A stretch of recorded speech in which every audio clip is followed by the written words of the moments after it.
Number 1 राजनीतिक दल ठुलो हुँदै जाँदाखेरि हरेक वर्ग हरेक समुदाय भनौँ न विभिन्न आर्थिक हिसाबले हो भने वर्गीय सामाजिक र सांस्कृतिक हिसाबले हो भने सामुदायिक र जातीय विभिन्न समूहहरूलाई अनि लैङ्गिक हिसाबले हेर्यो भने महिला समेत गरेर सबै फरकपनहरूलाई आफ्नो पार्टीभित्र सिङ्गो पार्टीभित्र ठाउँ दिने एडजस्टमेन्ट कसरी एडजस्ट गरेर लाने किन यो नेपाली समाजको चरित्र एउटा कुनै न कुनै पद चाहिन्छ कुनै न कुनै पद दिन पर्छ र कुनै न कुनै हिसाबले नाम मात्रै भए पनि एउटा आफूले समावेश गरेर लानुपर्छ भन्ने एउटा खालको बुझाइ रह्यो।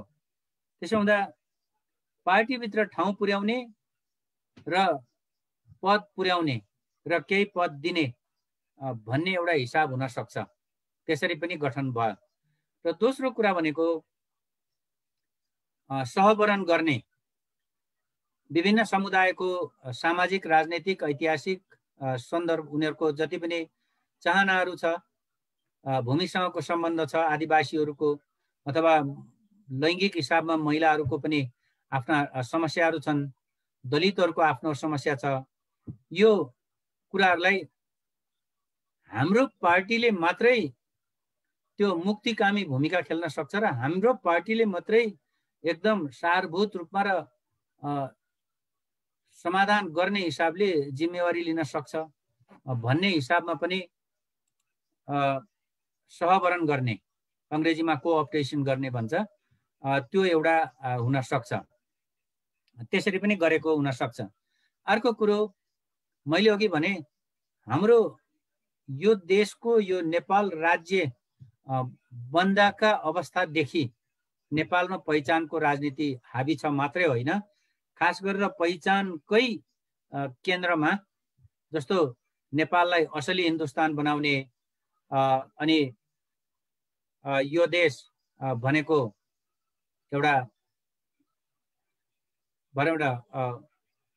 गिरिराज चक्र चुडामणि भन्छ नि, पहाडी हिन्दू राजाहरूको मूल थलोको रूपमा विकास गरेर लैजाने त्यसलाई अगाडि बढाएर लैजाने भन्ने जुन मकसद सुरुमा दिव्योपदेशमा देखिन्छ त्यो दिव्योपदेशको त्यो उपदेशबाट र त्यो मकसदबाट नै वास्तवमा यो शाश्वत पहिचानमा आधारित राज्य बन्दैछ। त्यो कसको भन्ने होइन, एकल शाश्वत पहिचानमा आधारित राज्य बन्दैछ भन्ने कुरा स्पष्ट हुन्छ र मुलुकी ऐन बन्दाखेरिको त्यसका जति पनि महलहरू छन् त्यो सबैले त्यो पहिचानलाई खास गरेर उच्च जातीय हिन्दू पहिचानलाई कसरी चोखो राख्ने, कसरी त्यसलाई बिटुलो हुन नदिने, आफ्ना आफ्ना जातहरूलाई कसरी चोखो राख्ने भन्ने हिसाबले यो अगाडि बढेको पनि चाहिँ देखिन्छ पुरानो त्यति बेलाको शास्त्र त्यति बेलाको ऐनहरू हेर्दाखेरि। सो आज खुलेका आधुनिक राजनीतिक दलहरूले पनि यो त्यसरी नेपाल बन्दाखेरिको सुरुदेखिको जो पहिचानको राजनीति छ त्यो राजनीतिलाई पनि अलिकति अपनत्व लिन सबकन्सियस लेभलमा एउटा चाहिँ अर्धचेतन अवस्थामा अथवा अवचेतन अवस्थामा त्यो खोज्छ। हगि जतिसुकै आधुनिक राजनीतिक दलहरू भने पनि त यो अहिलेको संविधान 2072 मा त हिन्दू शाश्वत पहिचानलाई शिरोधार्य गरिएको छ, त्यसलाई स्थापित गरिएको छ र त्यसलाई संस्थागत गरिएको छ र त्यसलाई लिपिबद्ध गरिएको छ भनेपछि पहिचानको राजनीति भन्दा बाहिर राज्य पनि छैन। तर खाली के भने अरु पहिचानहरूलाई कसरी पछौटे अनसिभिलाइज्ड परम्परागत मान्ने त्यो खालको करार गर्ने र आफ्नो राज्य सञ्चालकहरूको पहिचानलाई कसरी सिभिलाइज्ड सभ्य पहिचान, यो चाहिँ अग्रगामी पहिचान र यसले मात्रै अभिभावकत्वको यो पहिचानले, यो शाश्वत पहिचानले मात्रै अभिभावकत्वको भूमिका खेल्न सक्छ भन्ने खालको एउटा हैकमवादी राजनीतिक चिन्तनलाई पनि अगाडि त्यो विस्तार गर्नका लागि पनि चाहिँ विभिन्न खालको आदिवासी घटकहरू स्थापना भएको चाहिँ देखिन्छ यो राजनीतिक पार्टीहरूमा। अब सबैभन्दा पछिल्लो कालमा आएर यो चाहिँ अब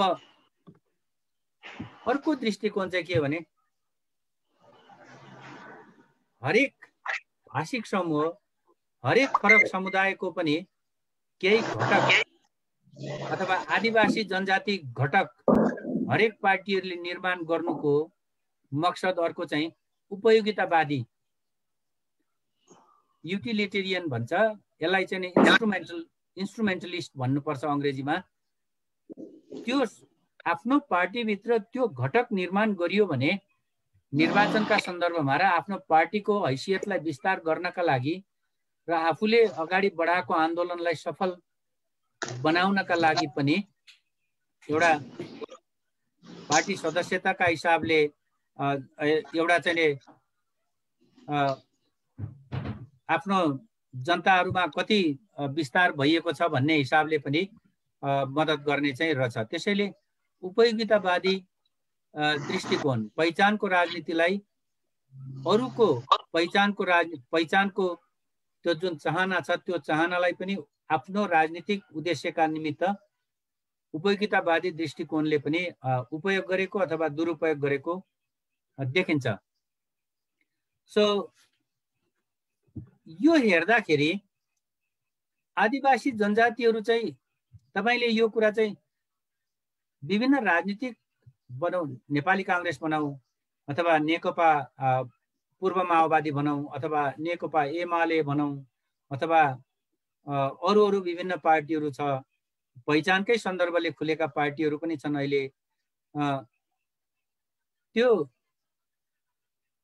राजनीतिक पार्टीका सञ्चालकहरू अथवा त्यसका संस्थापकहरूबाट मात्रै यो कुरा आउने होइन कि यसभित्रको आदिवासी जनजाति घटक मै संलग्न आफ्नो जातीय पृष्ठभूमि चाहिँ आदिवासी जनजाति नै भएका आम जनसमुदायहरूले पनि आफू संलग्न भएको माउ पार्टीबाट मात्रै आफ्नो जातीय, सामूहिक, सांस्कृतिक, सामाजिक, राजनीतिक, ऐतिहासिक जो समस्याहरू छ त्यो समाधान हुन्छ भन्ने विश्वास गर्ने प्रचलन चाहिँ देखिन्छ। एउटा नेपाली कांग्रेससँग कोही सम्बद्ध हुनुहुन्छ अनि नेपाली कांग्रेसको पनि आदिवासी जनजाति घटक छ, नेपाली कांग्रेसबाट मात्रै यो समाधान हुन्छ भन्ने नै विश्वास गरेको जस्तो लाग्छ। नेकपा पूर्व माओवादीहरूमा पनि झनै राजनीतिक एउटा इन्डोक्ट्रिनेसन, त्यो सामाजिकीकरण र त्यो एउटा राजनीतिक चेतना भर्ने काम अझ सशक्त ढङ्गबाट र बलियो ढङ्गबाट चाहिँ पूर्व माओवादीहरूमा भएको देखिन्छ। अनि त्यस पार्टीसँग सम्बद्ध आदिवासी घटकहरू जो हुनुहुन्छ, जो मोर्चाबन्दी गर्नु भएको छ र मोर्चाबद्ध हुनुहुन्छ, त्यो मोर्चासँग सम्बन्धित मित्रहरूको कुरा सुन्यो भने आफ्नो त्यही पार्टीबाट मात्रै त्यो कुरा सम्भव छ, आफ्नो मुक्ति सम्भव छ भन्ने। अब पूर्व एमाले तिर पनि त्यो घटकहरू छ। अहिले यस्तो छ कि पूर्व एमाले तिरबाट आएको घटक र पूर्व माओवादी तिरबाट आएका घटक अघि त्यो नै नमिलिरहेको अवस्था पनि चाहिँ छ। अब यो नमिलिरहेको अवस्थाबाट अगाडि बढेर भनौँ न पहिचानमा आधारित, पहिचान केन्द्रित र पहिचानै हाम्रो प्रमुख मुद्दा हो भनेर पनि दलहरू निर्माण भयो पहिलो संविधान सभाको असफलतापछि। तर अब त्यो दलहरू पनि तपाईँले हेर्नुभयो भने पनि साथीहरूले पहिला पहिचान फाले, अनि सङ्घीय समाजवादी भनेर राखे, अहिले सङ्घीय पनि फाले, अहिले समाजवादी मात्रै छ अघि नामकै हिसाबमा पनि। सो यो आदिवासी जनजातिहरूले आफ्नो राजनीतिक, ऐतिहासिक, सामाजिक, सांस्कृतिक सारा खाले मुक्तिको मुद्दालाई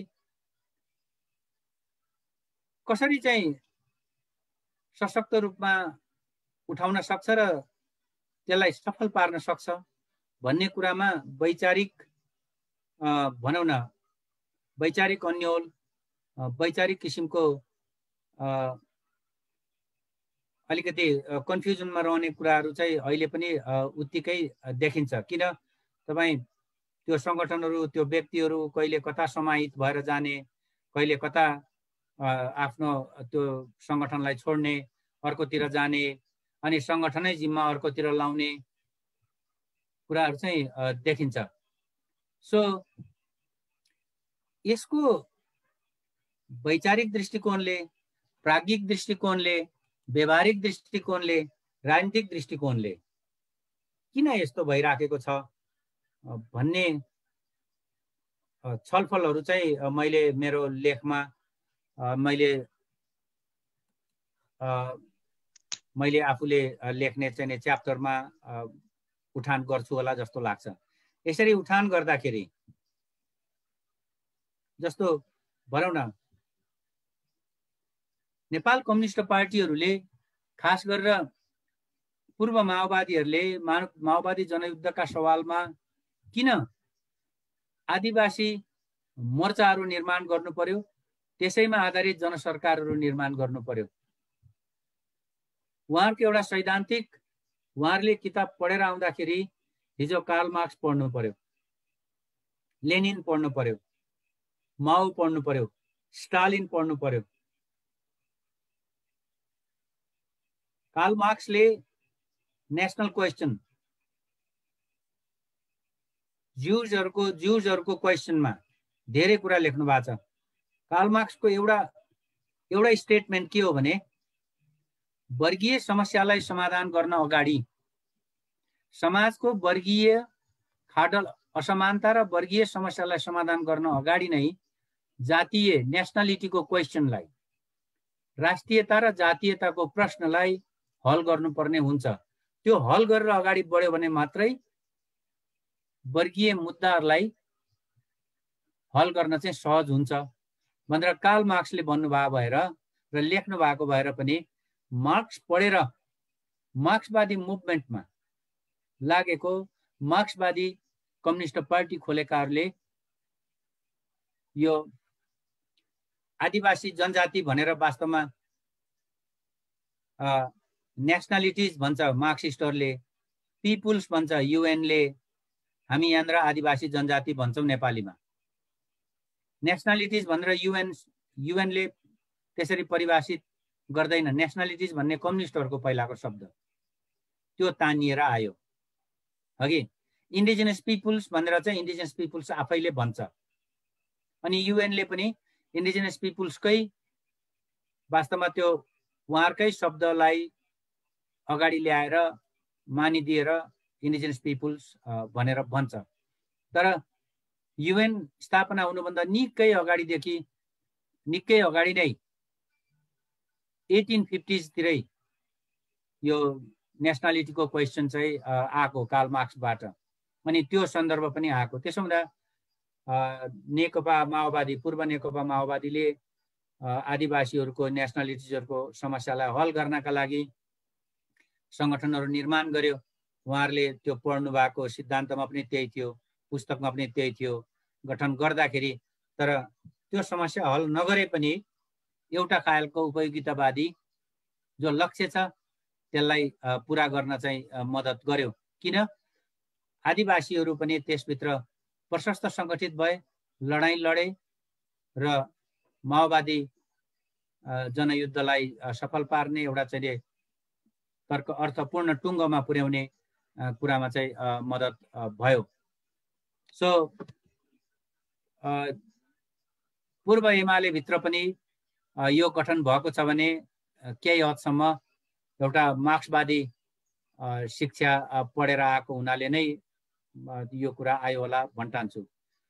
नेपाली काङ्ग्रेसले चाहिँ भनौँ न आम जनसमुदायको लोकतान्त्रिक सन्दर्भमा कुराहरू सुन्ने हिसाबमा गठन गरेको होला, अथवा केही उपयोगितावादी अथवा आफ्नो आफूले सङ्गठित गरेको आफ्नो जनसमुदायलाई ठाउँ दिने हिसाबमा पनि र उहाँहरूको कुरा सुन्ने हिसाबमा पनि गर्यो होला भन्ने मलाई लाग्छ।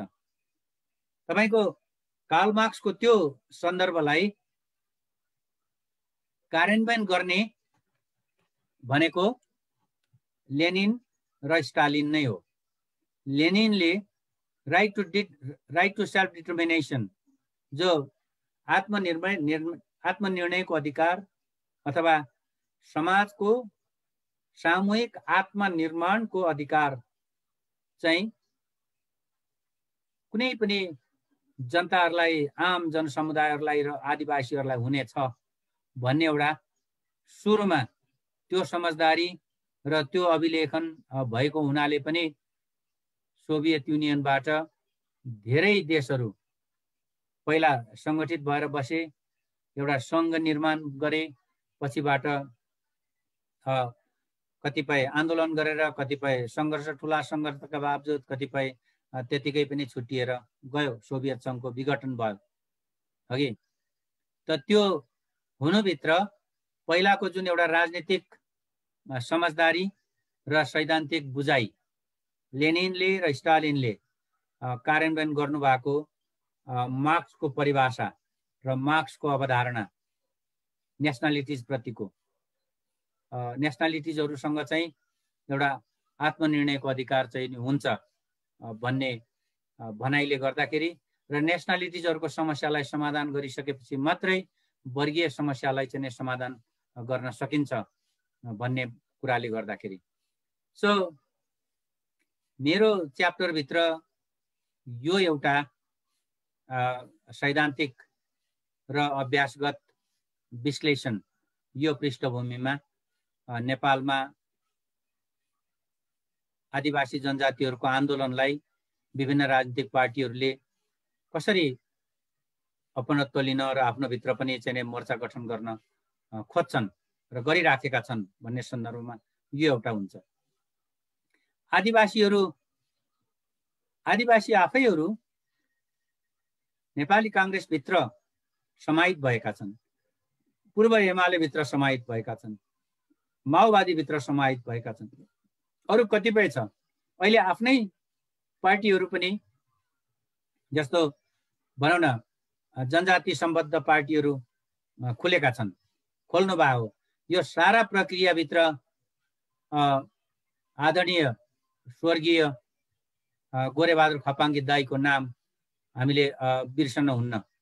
उहाँले जसरी सङ्गठित गर्नुभयो, भर्खरै मात्रै उहाँको चाहिँ एउटा स्मृति दिवस 2-4 दिन अगाडि मात्रै त्यो स्मृति दिवस हामीले सम्झ्यौँ।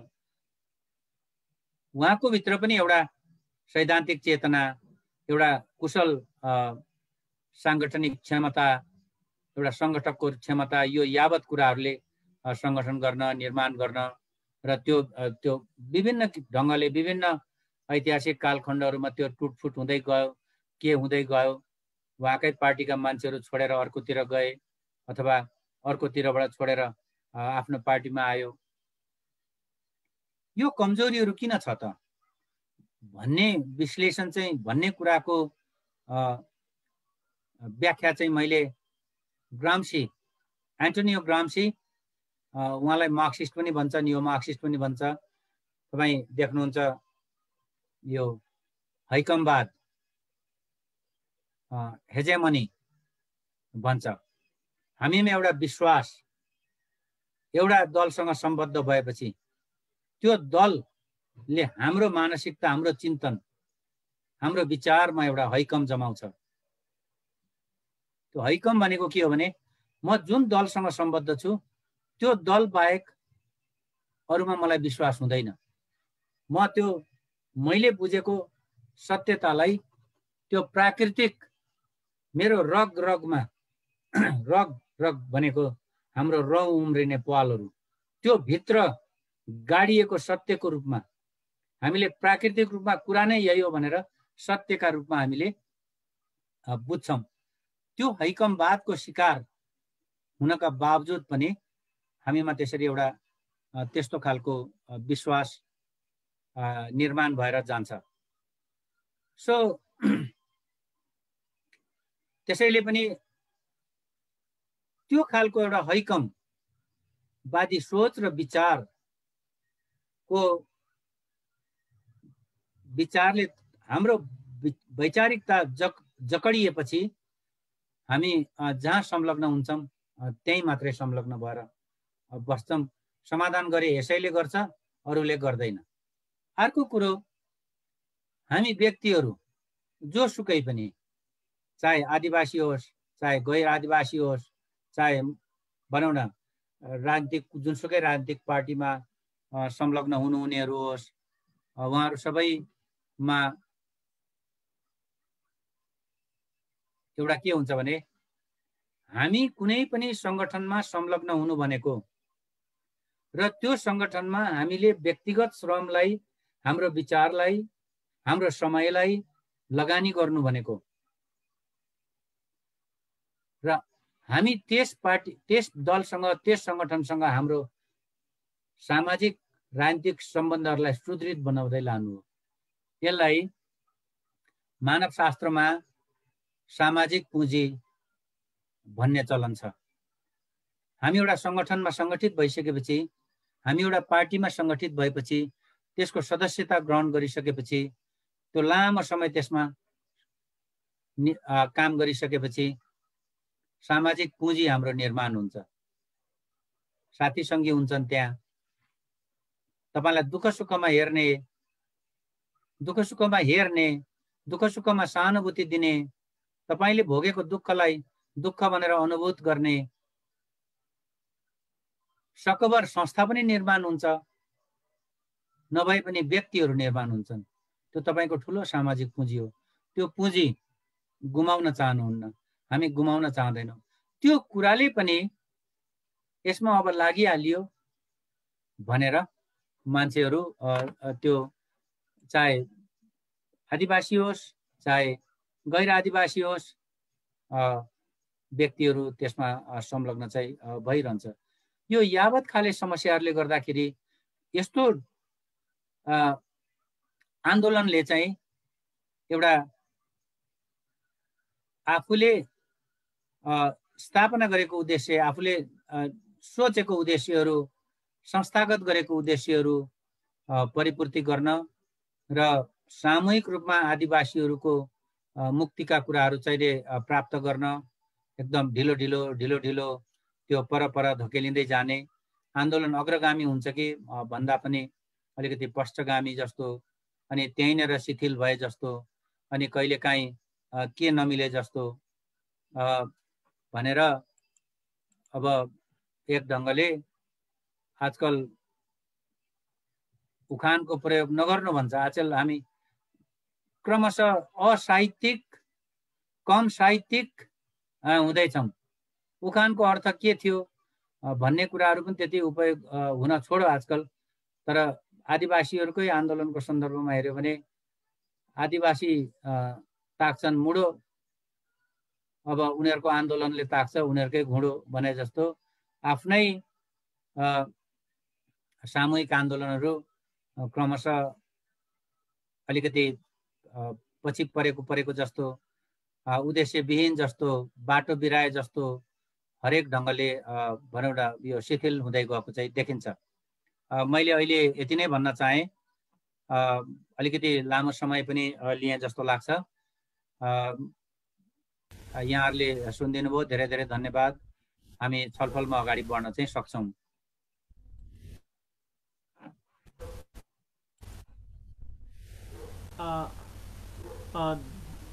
धेरै धेरै धन्यवाद डाक्टर चेम्जोङलाई। धेरै समय त होइन, 35 मिनट जति भयो होला। धेरै समय त होइन, 35 मिनट जति भयो होला। अब म साथीहरूलाई आदरणीय व्यक्तित्वलाई केही जुम च्याट बक्समा डाक्टर चेम्जोङलाई प्रश्नहरू आएका छन्, त्यो हामीले अर्काइभ गरेका छौँ र तपाईँलाई पर्सनल जुम च्याट बक्समा हामी त्यहाँ सम्प्रेषण गरिदिन्छौँ, त्यो पनि स्क्रोल तपाईँ गर्दै गर्नुहोला। अब म चाहिँ तपाईँहरूको बिचमा धेरै लामो नगरिकन, समय नलिकन हामी तोकेकै समयभित्र हामी कार्यक्रम सक्ने हामी भर मगदुर प्रयास गरौँ 8 बजेभित्र। अहिले 7:10-11 गएको छ। तपाईहरूको केही जिज्ञासा छ भने मैले अघि हामीले सुरुमा तपाईहरूको बिचमा निवेदन गरे जस्तै पार्टिसिपेन्ट्सको त्यो जो लिस्टको तपाईँले ह्यान्ड रेज भन्ने अप्सनमा क्लिक गरेर हात उठाउन सक्नुहुनेछ। त्यसमा अहिलेसम्म एकजनाले हात उठाउनु भएको छ र म त्यसपछि चाहिँ त्योभन्दा अगाडि सुरेश आले मगर दाईलाई 5 मिनट समय लिइदिनु न। म सुरेश आले मगर दाईलाई एकदम विनम्रतापूर्वक आग्रह गर्न चाहन्छु, जो नेपाल आदिवासी जनजाति महासङ्घको संस्थापक प्रमुख हुनुहुन्छ। नेपाल आदिवासी जनजाति महासङ्घ 2047 साल अथवा सन् 1991मा स्थापना भएदेखि हामी अहिले 2077मा छौँ। विभिन्न आरोह र अवरोहहरू पार गर्दै यहाँसम्म आइपुगेका छौँ। देशदेखि विदेशसम्म, तल स्थानीय तहसम्म अथवा प्रदेश, जिल्ला लगायत विभिन्न सङ्गठनहरू निर्माणहरू भएका छन्। तर सँगसँगै अहिले सुरेश आले मगर दाई नेपाल आदिवासी जनजाति महासङ्घको सदस्य संस्थापक प्रमुख त हुनुहुन्छ नै, उहाँ लगायत अरू पनि संस्थापकहरू हुनुहुन्छ, उहाँ प्रमुख हुनुहुन्थ्यो।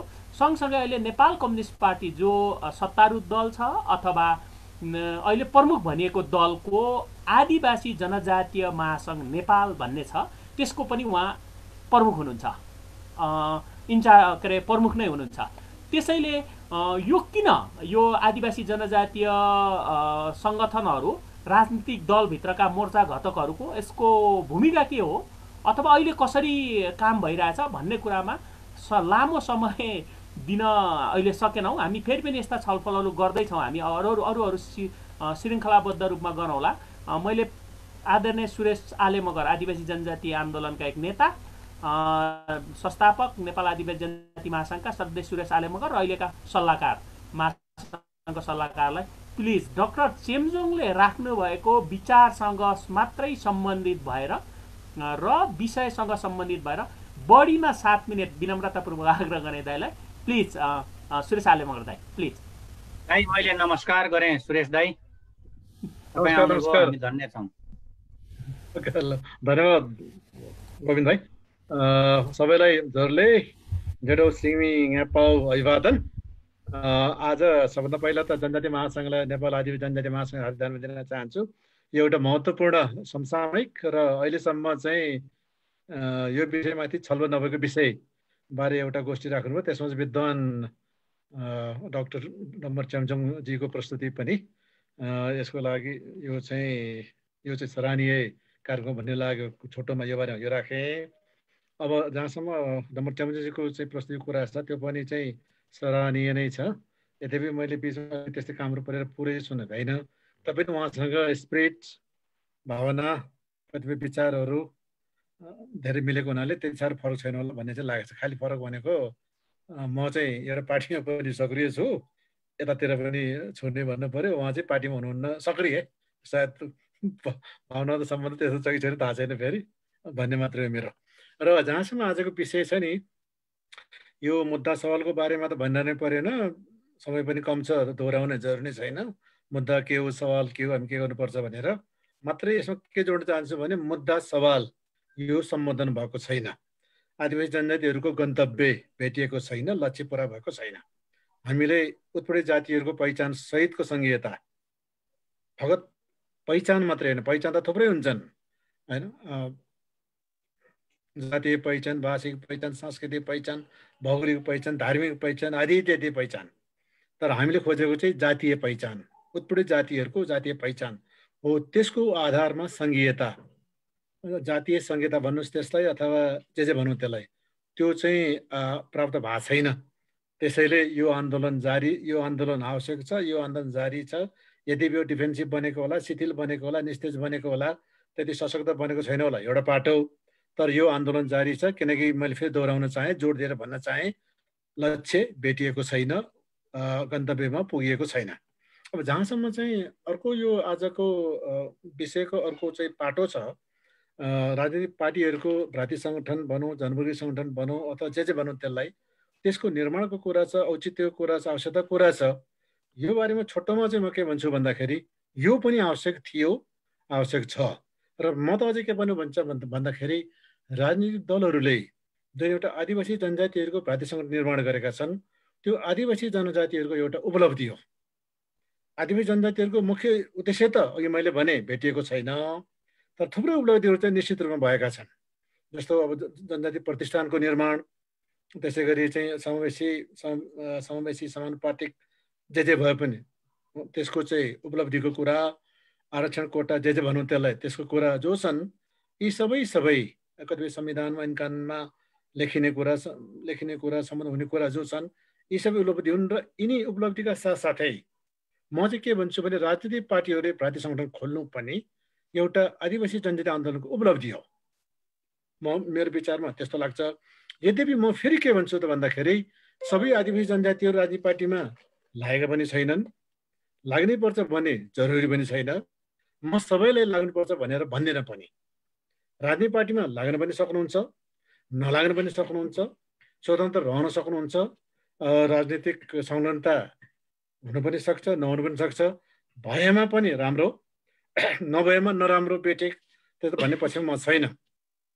राजनीतिक पार्टीमा लागेका चाहिँ बहुत असल, नलागेका खराब भन्ने पक्षमा पनि म छैन, म भन्दिनँ।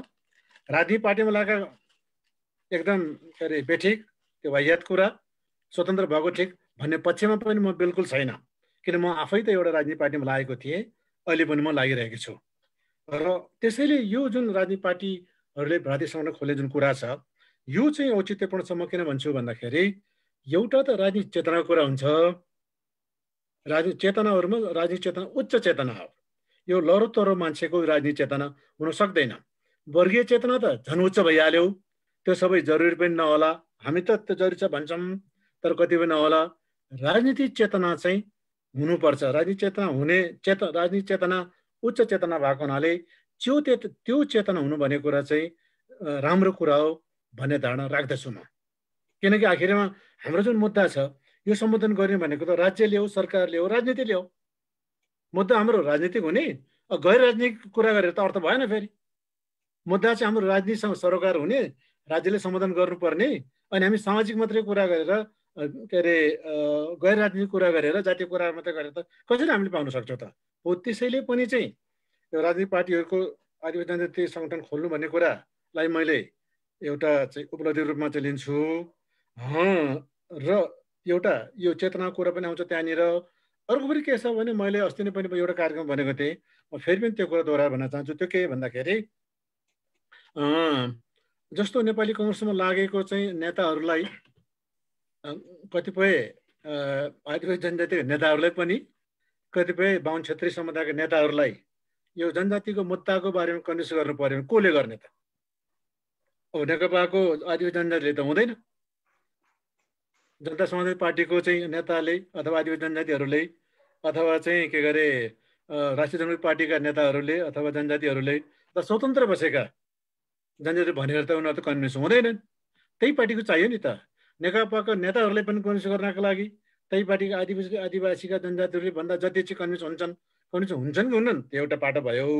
तर बाहिरको पार्टीका जनजातिहरूले भन्दा त यसै पनि कन्भिन्स हुँदैन नि त।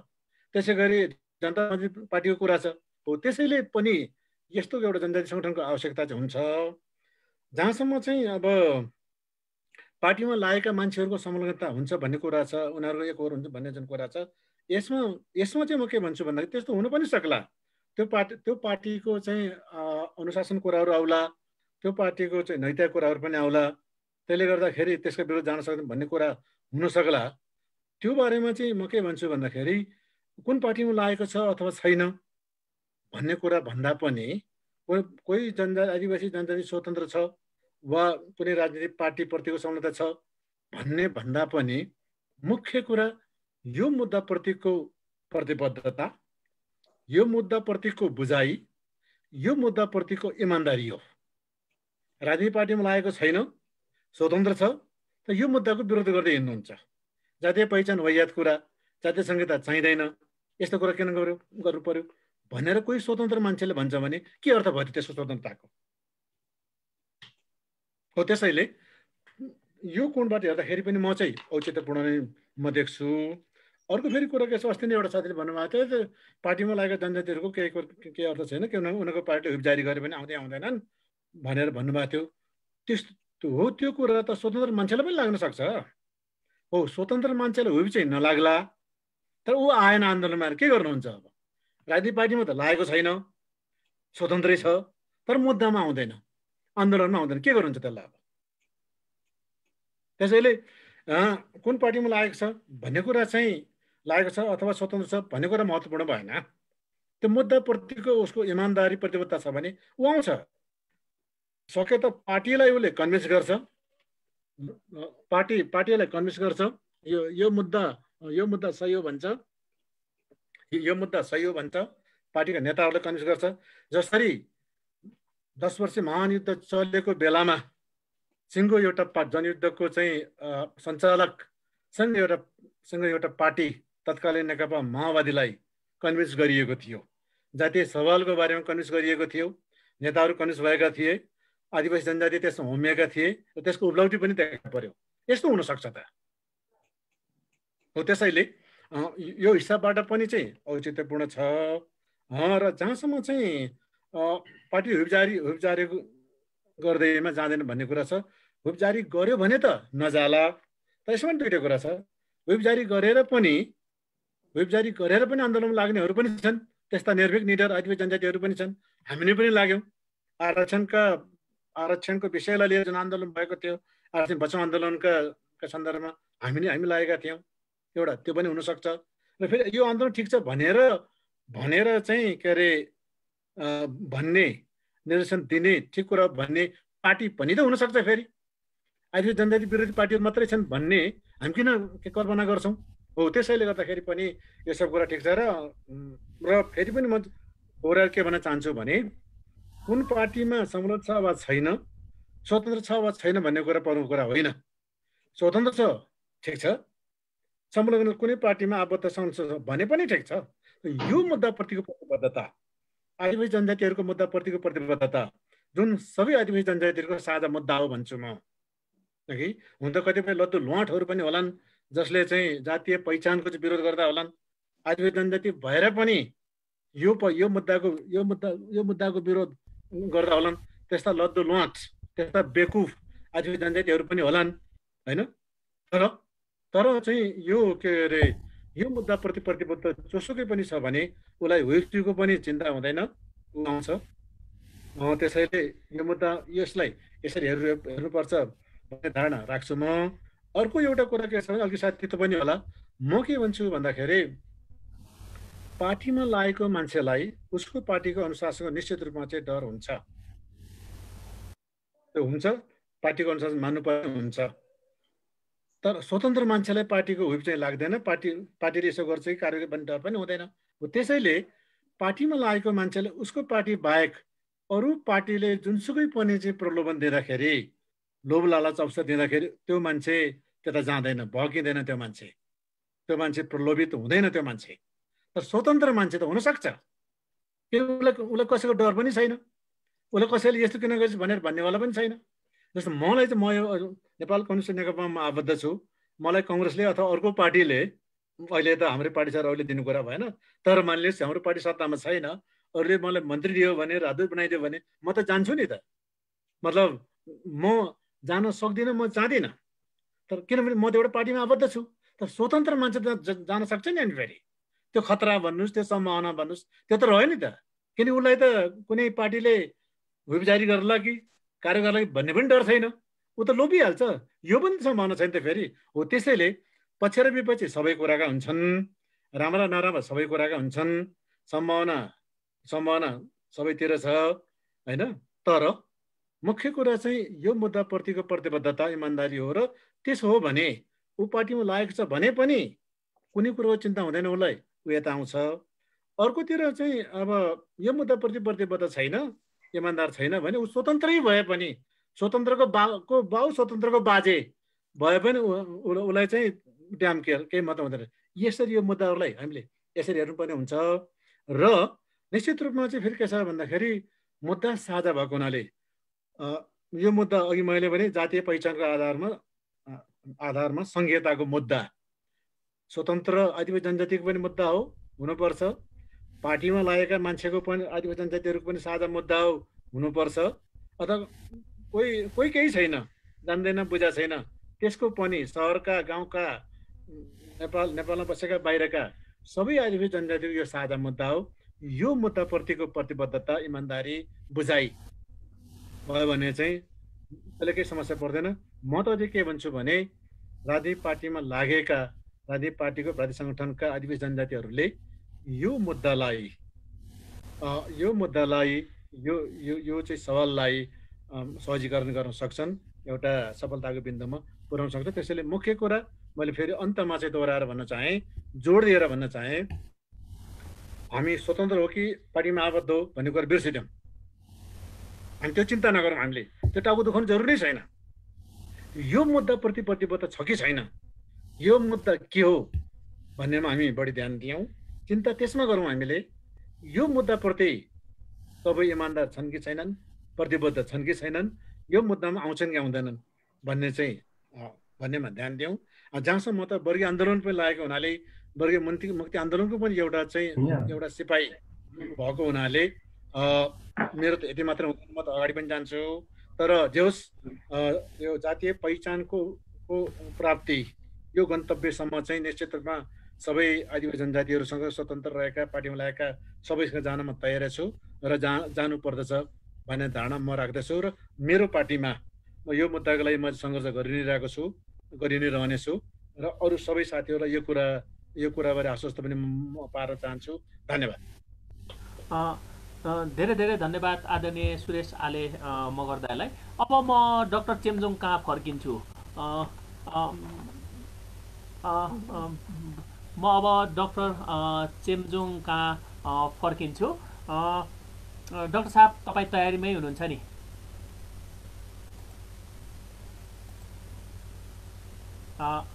डाक्टर चेम्जोङ?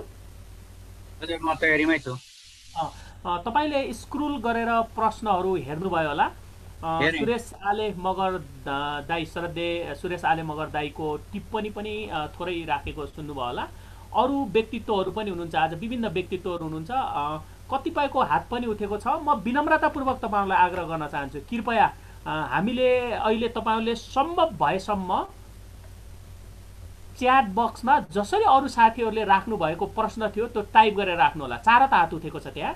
म एकदम विनम्रतापूर्वक आग्रह गर्न चाहन्छु। हामी 7:28 पुगेका छौँ। डाक्टर चेम्जोङ 10 मिनट जति पुग्छ तपाईँलाई रेस्पोन्स गर्न, अनि त्यसपछि अर्को राउन्डमा जाउँला। हुन्छ, प्लिज डाक्टर चेम्जोङ। आदरणीय सुरेश दाई, धेरै धेरै धन्यवाद छ। अब यहाँहरूको एउटा लगाव, तपाईँहरूको समर्पण, तपाईँहरूको जुन बुझाइ, तपाईँहरूको चेतनाको स्तर, तपाईँहरूको वैंशमा जो थियो त्यसलाई कार्यान्वयन गर्नुभएको र तपाईँहरू प्रतिबद्ध भएर लाग्नु भएको हुनाले हामी आज यस्तो फोरमहरूमा बडा निर्धक्का साथ यस्तो आन्दोलनको विश्लेषण गर्ने, यो भए हुन्थ्यो ऊ भए हुन्थ्यो भन्ने हैसियत पाएका छौँ। तपाईँहरू नहुनु भएको भए यो अब मार्क्सेली भाषामा त व्यक्तिलाई प्रमुख मानिन्न, तर तपाईँहरूको त्यो सामूहिक चेतना नभएको भए यो अवसर अलि ढिलो आउँथ्यो अथवा अहिले भर्खरै मात्रै उब्जिरहेको हुन्थ्यो होला जस्तो लाग्छ।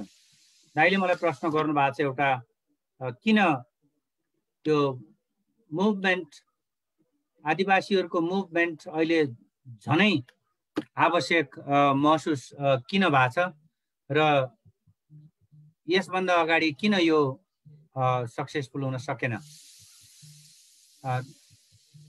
यहाँले सुरेश दाइले सोध्नु भएकोमा मेरो चाहिँ उत्तर के हुन्छ भने अहिले झनै आवश्यकता, हिजो संविधान लेख्दाको बेला भन्दा अहिले झनै आदिवासीहरू एक हुनुपर्ने भनेर सङ्गठित हुनुपर्ने र यो आन्दोलनलाई अगाडि बढाउनु पर्ने आवश्यकता झनै भयो। त्यसको कारण त अहिलेको विद्यमान राज्य सत्ता कसरी अझ एकल पहिचानमा आधारित र अलिकति पश्चगामी हुँदै गइराखेको छ। लोकतान्त्रिक मूल्य मान्यताका हिसाबले पनि कसरी अलिकति आम लोकको कुरा नसुन्ने र आफ्नै ढङ्गले अगाडि बढ्ने भइराखेको छ। आदिवासी आन्दोलनका कुरा, आदिवासी आन्दोलनलाई सम्बोधन गर्ने कुराहरू त परै छोडौँ। त्यसैले यो अहिले झनै टटकारो आवश्यकताको रूपमा आएको होला। यहाँले भन्नुभएको मैले सहर्ष त्यो प्रश्न चाहिँ जायज छ भन्ने लाग्छ। पहिला किन सफल भएन? एक आदिवासीहरू आफै पनि संविधानत आफ्नो अधिकारलाई सुरक्षित गर्ने कुरा र लिपिबद्ध गर्ने कुरामा आदिवासीहरू एउटा ऐतिहासिक रूपमा नै सङ्गठित भएको अवस्था थियो पहिलो संविधान सभाको बेलामा। त्यति बेला चाहिँ वास्तवमा त्यति बेला राज्य सत्ता र सरकार जसको हातमा थियो उहाँहरूमा एउटा आत्मविश्वास आदिवासी राजनीतिप्रति, आदिवासीहरूको मुक्तिप्रति आत्मविश्वास भएन भन्ठान्छु म। त्यसैले पहिलो संविधान सभाको बेलाको राजनीतिक आन्दोलन जो 4 वर्ष उत्कर्षमा पुग्यो र एकताबद्ध हुने कुरा र सौहार्दता र ऐक्यबद्धता निर्माण गर्ने कुरा जुन उत्कर्षमा पुग्यो, त्यो आन्दोलनको त्यो उत्कर्षलाई, त्यो बुझाइको त्यो उत्कर्षलाई, चेतनाको त्यो उत्कर्षतालाई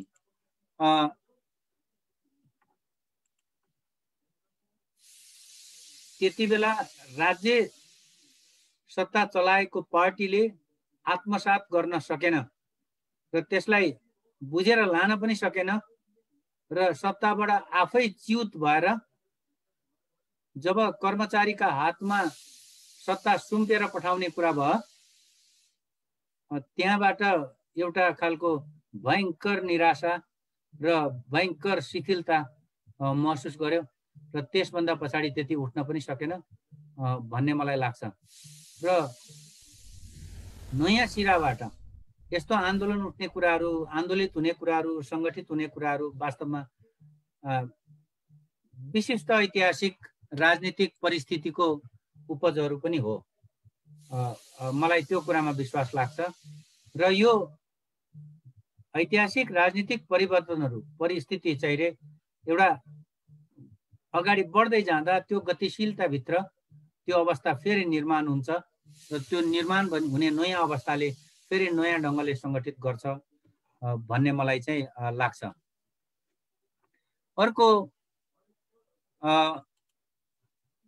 अर्को प्रश्न केले गोविन्द छन्त्यालजीले पनि उठाउनु भएको छ अनि अरू ढङ्गबाट पनि आइराखेको छ, जस्तो केले चाहिँ छेकिराखेको छ हगि। अर्को एउटा प्रश्न, मूल प्रश्न त्यो छ, केले सारा आदिवासी जनजाति आफ्नो आफ्नो ढङ्गले सङ्गठित छन्, तर त्यो आफ्नो आफ्नो ढङ्गले सङ्गठित भएको एउटा महासङ्गठन निर्माण गरेर, महासङ्घ पनि एउटा सामाजिक आन्दोलनको रूपमा त छ, तर राजनीतिक आन्दोलनलाई राजनीतिक उचाइमै लाने गरेर एउटा आन्दोलनको विकास गर्ने ढङ्गले चाहिँ किन सङ्गठित हुन सकेको छैन? त्यो एउटा ठुलो चुनौती हो। हामीमा मलाई लाग्छ आत्मविश्वास छैन।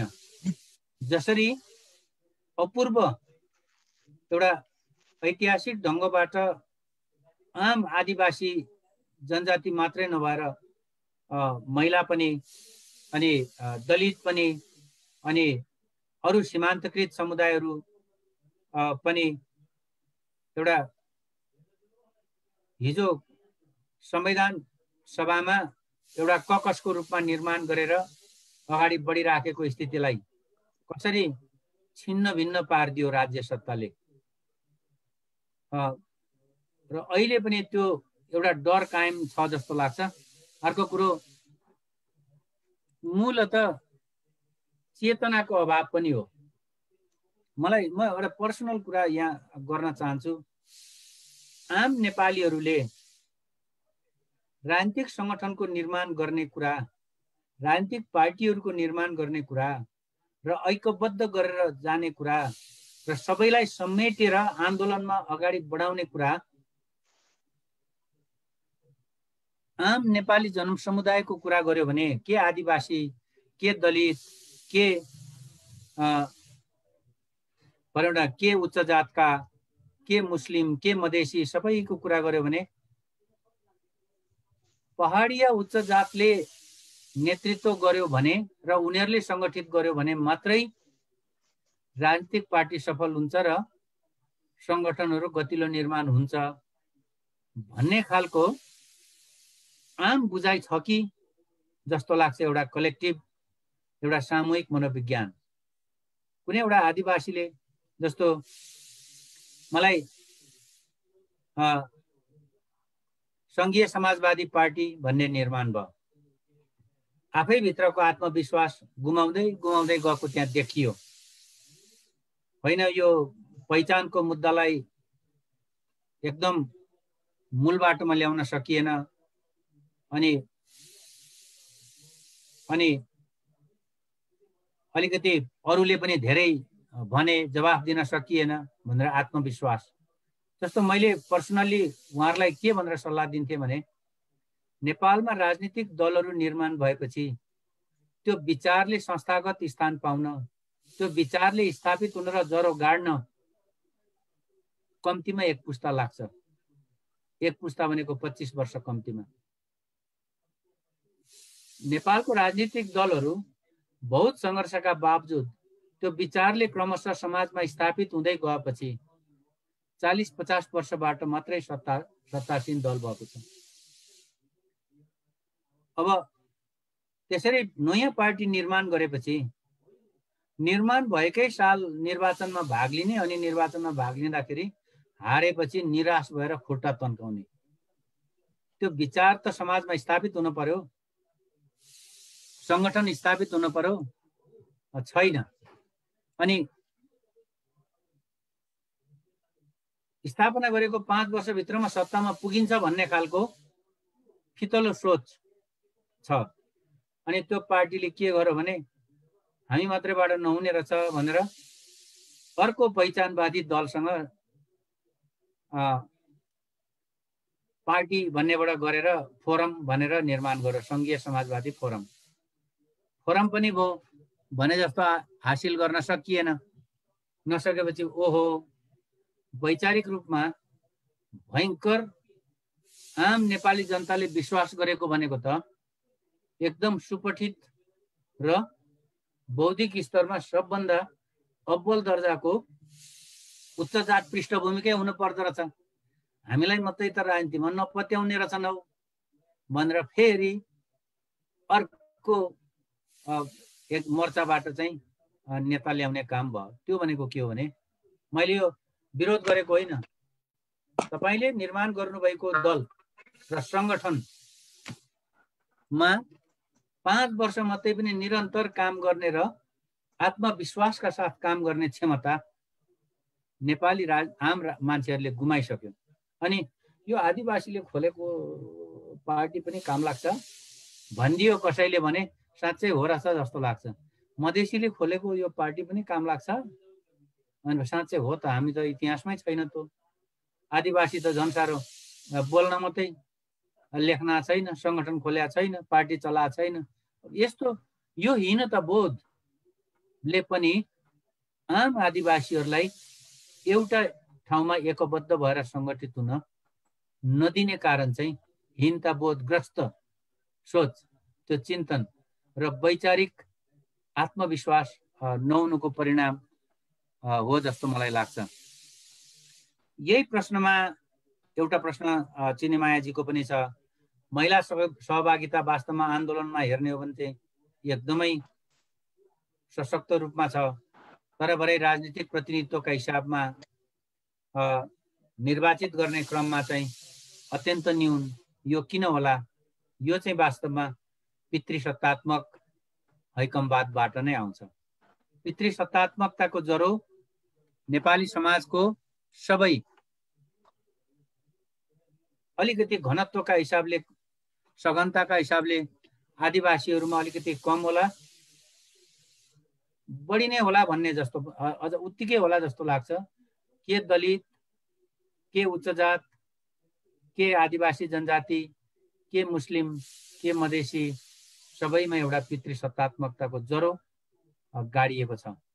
त्यसले गर्दाखेरि हामीले मात्रै सक्छौँ भन्ने कुरा, महिलाहरूमा पनि त्यो हिंसाबोध र त्यो एउटा तहको हैकमवादको परिणति उहाँहरूले पनि भोग्नु परेको स्थिति चाहिँ छ। अब पार्टीभित्र चाहिँ संगठन आदिवासीहरूको मोर्चाहरू, घटकहरू खोलेर वास्तवमा आदिवासीलाई फुटाउने अभियान चाहिँ सञ्चालन गरिराखेको छ विभिन्न राजनीतिक दलहरूले भनेर मन मास्की राणाले इजरायलबाट सोध्नु भएको छ। त्यही कुराको उदाहरण चाहिँ जस्तो 4 नम्बर प्रदेशको नामकरण गर्ने सन्दर्भमा कसरी राजनीतिक दलभित्रको आदिवासी जनजातिहरूले कस्तो भूमिका खेले भनेर भनिराख्नु भएको छ। त्यो म तपाईको विचारसँग त्यो एउटा बुँदा त्यो बुँदा पनि हो, त्यही मात्रै प्रमुख होइन, तर त्यो बुँदा पनि हो। आफ्नो पार्टीभित्र किन आदिवासीहरूको संगठन मोर्चा खोल्छ भन्दा मैले अघि 2-3वटा कुराहरू गरिसकेँ। निर्मायाजीले क्षमता भएकालाई कमजोर बनाउने काम भएको छ वास्तवमा आरक्षणका माध्यमबाट। अझै पनि विचार होइन, पैसामा आकर्षण बढेको छ भन्नुहुन्छ। पैसाको सन्दर्भ निकाल्नुभयो निर्मायाजीले, मलाई त्यो कुरा मैले अघि उल्लेख गरेको थिइनँ। हामी राजनीतिमा, नेपालमा राजनीतिक सङ्गठनमा लाग्ने अनि राजनीतिक मोर्चामा लाग्ने अनि साङ्गठनिक मोर्चामा लाग्ने र आन्दोलनमा जाने कुराहरूलाई पेसाका रूपमा लिनेहरू पनि धेरै छन्। नेपालमा कुनै पनि रोजगारीको लागि कुनै पनि आवश्यक अनावश्यक निवेदन अथवा फारम हामीले भर्दाखेरि त्यहाँ पेसा छ भने हामीले राजनीति लेखेको पनि देखेका छौँ। सोसियल सर्भिस भनेर लेखेको, सामाजिक सेवा, समाज सेवा लेखेको पनि हुन्छ कसैले। त्यो भनेको सामाजिक आन्दोलनमा छु भनेको पनि हो। जब हामी यस्तो आन्दोलनलाई, यो सामूहिक राजनीतिक कुरालाई एकदम आर्थिक हिसाबमा पनि हेर्न थाल्छौँ र हाम्रो एउटा पेसाका रूपमा पनि अपनाउँछौँ, त्यो आन्दोलनले त्यो लक्षित उद्देश्य हासिल गर्छ जस्तो लाग्दैन मलाई।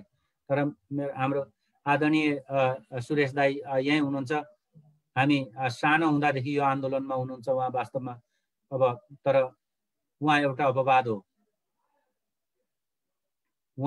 हो, त्यो पैसाको लागि उहाँले निश्चय पनि पेसा के हो भन्दाखेरि उहाँले राजनीति अथवा समाज सेवा भनेर लेख्नुहुन्छ जस्तो मलाई लाग्दैन। उहाँले राजनीतिलाई र आफ्नो वैचारिक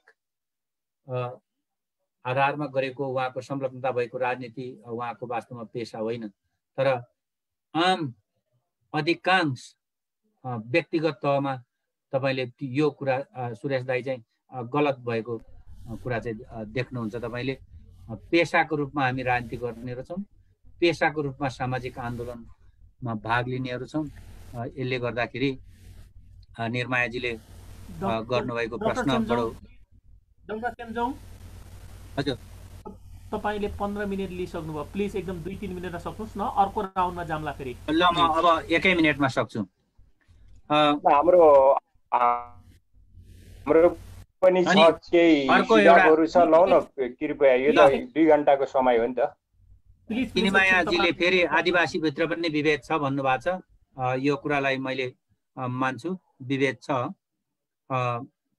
अनि करिब करिब अनि रेशम बुढाजीले अहिले देखा परेको मङ्गोल अर्गनाइजेसन बीचको भुलभुलैयालाई कसरी विश्लेषण गर्ने भुलभुलैया भन्नुभएको छ। यो प्रश्न मैले अलिकति बुझिनँ, पछि साथीहरूले प्रश्न पार्नु होला। हस्, मैले पहिलो चरणको प्रश्नहरूको केही समाधान उत्तर दिएँ जस्तो लाग्छ। हस्, धन्यवाद डाक्टर चेम्जोङ, 15 मिनटै ल्याउनु भयो। धन्यवाद।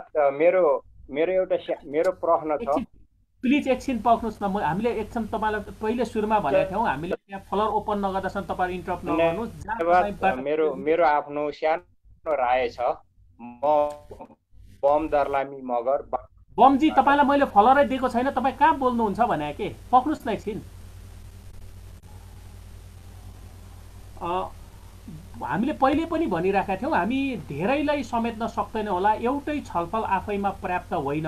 सहजगर्ता गर्नेले अथवा बोलिरहेको मान्छेले तपाईँलाई स्पेस नदिँदासम्म प्लिज अन्यथा नलिनु होला। एकदम हामी एक्सट्रिमली क्षमा चाहन्छौँ, किन भन्दा हामीसँग यहाँ 100 जना मान्छे हुनुहुन्छ।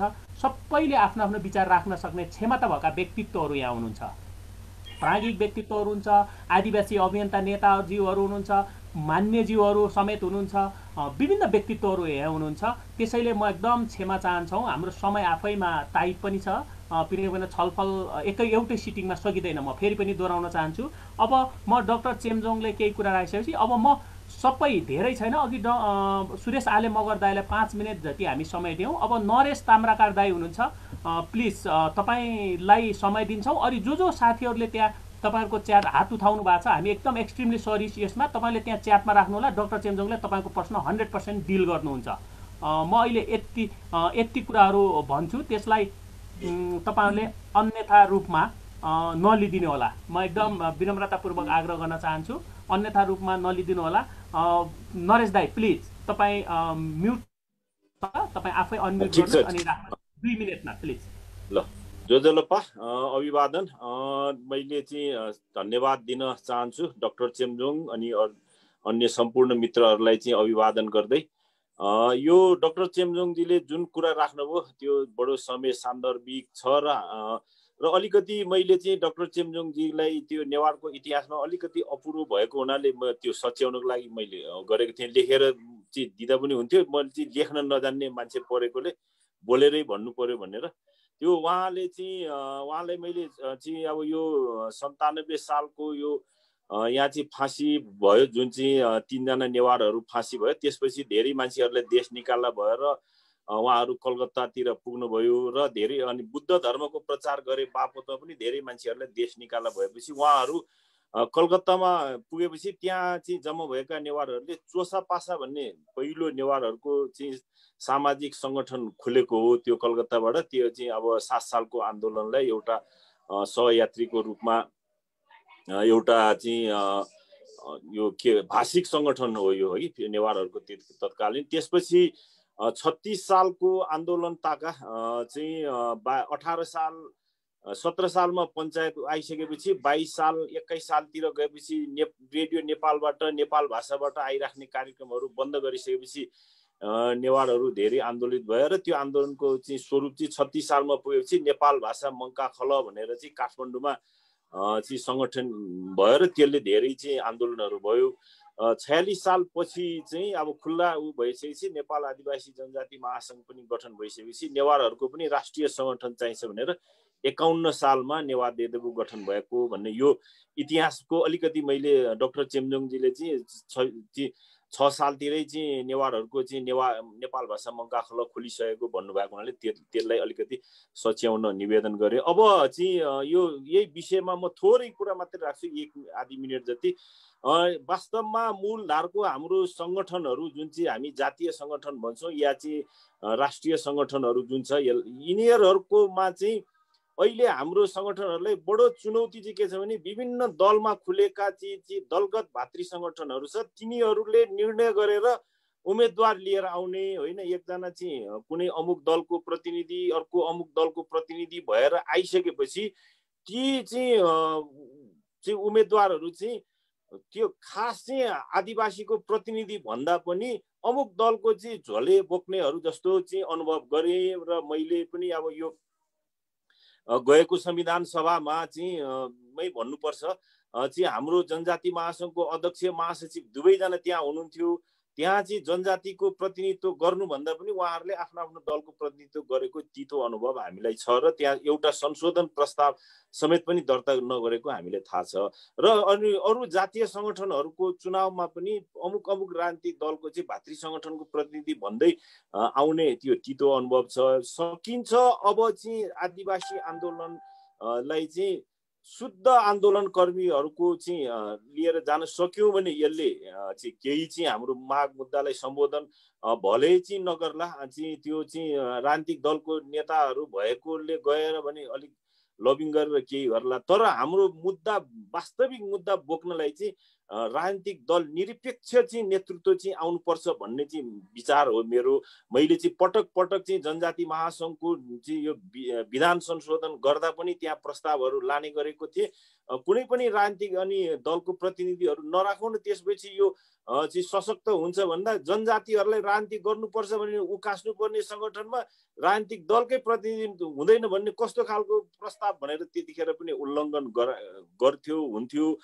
तर पनि म चाहिँ अहिले पनि चाहिँ चेम्जोङजीको यो विचार सुनेपछि मैले राखेको विचार चाहिँ त्योसँग अलिक नजिक नै रहेछ भन्ने जस्तो मलाई लाग्यो। र डाक्टर चेम्जोङलाई धेरै धेरै धन्यवाद दिँदै यो चाहिँ जातीय सङ्गठनहरू जो चाहिँ साझा जातीय सङ्गठनहरू छ त्यो साझा जातीय सङ्गठनहरूमा चाहिँ राजनीतिक दल निरपेक्ष नेतृत्व आवश्यक छ। र अघि चाहिँ चेम्जोङजीको विचारमा एउटा सुन्न पाएँ, यो चाहिँ राजनीतिक दलको भातृ सङ्गठनको रूपमा चाहिँ जुन चाहिँ जातीय सङ्गठनहरू छ, जातीय सङ्गठनहरूले अहिले भन्ने चाहिँ उहाँहरूको विधानमा भाषा कला संस्कृति के लेखेको होला, तर उहाँहरूले हामीहरूलाई त्यो दलको झोला बोकाउने भन्दा त्योभन्दा माथि काम गरेको मेरो चाहिँ अनुभव, मैले चाहिँ 12 वर्ष जति र यो नेवार देदुबको अध्यक्ष र उपाध्यक्ष गरेर 20 वर्षभन्दा धेरै चाहिँ नेवारहरूको राष्ट्रिय सङ्गठनमा काम गरिसकेँ।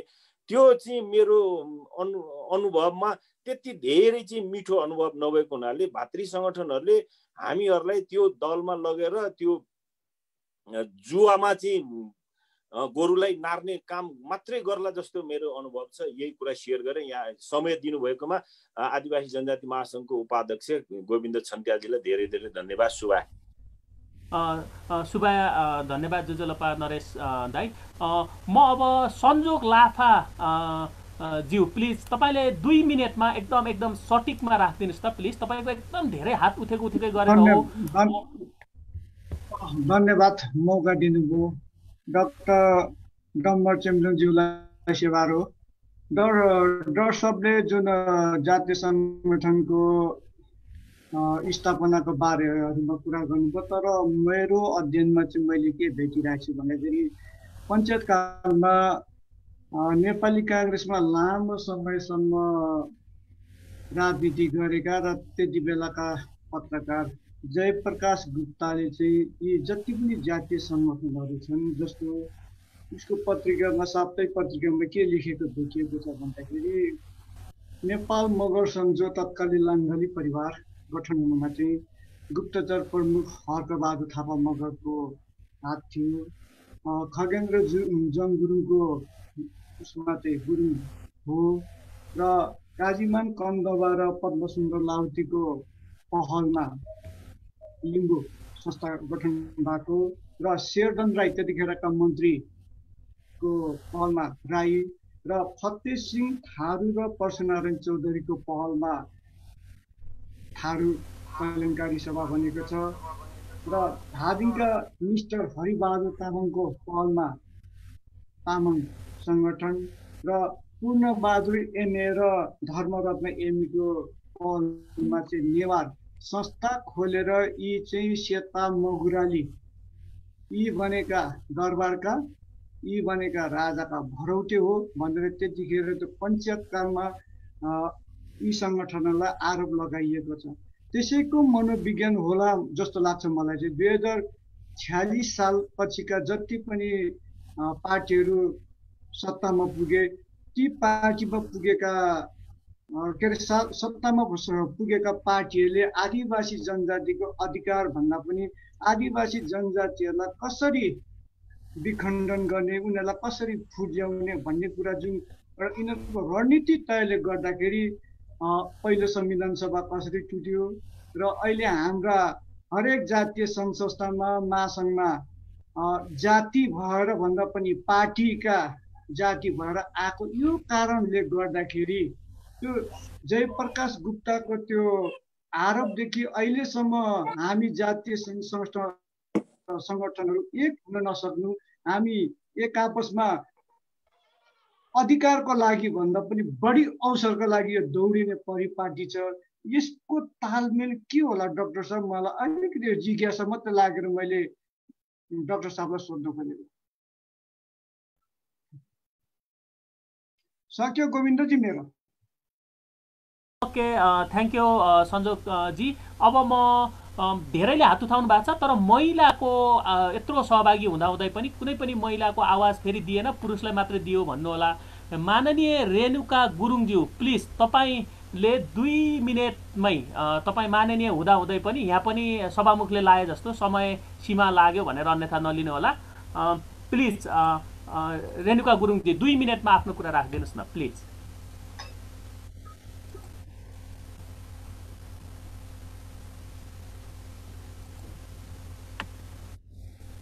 हेलो, सुन्दै हुनुहुन्छ?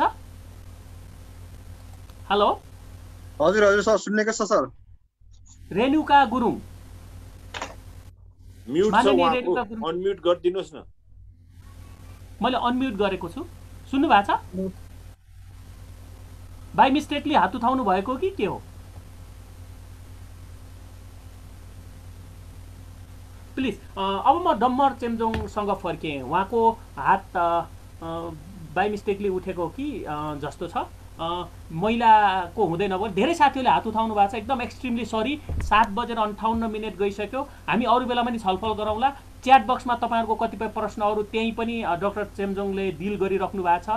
तपाईँहरूलाई फेरि अरू छलफलहरू यस्ता खालका छलफलहरू हुँदै गर्लान्। आज मैले अब डाक्टर चेम्जोङलाई प्लिज तपाईँलाई जे प्रश्नहरू उठिरहेछन् पछिल्लो प्रश्नहरू त्यसमा, र म धेरै होइन बढीमा 10 मिनट डाक्टर चेम्जोङ, किनकि हामी 8 बजिसकेको छ, त्यसपछि फेरि यसलाई समापन पनि गर्नु पर्यो। 2-3 मिनट 5 मिनट समापनमा लाग्ला।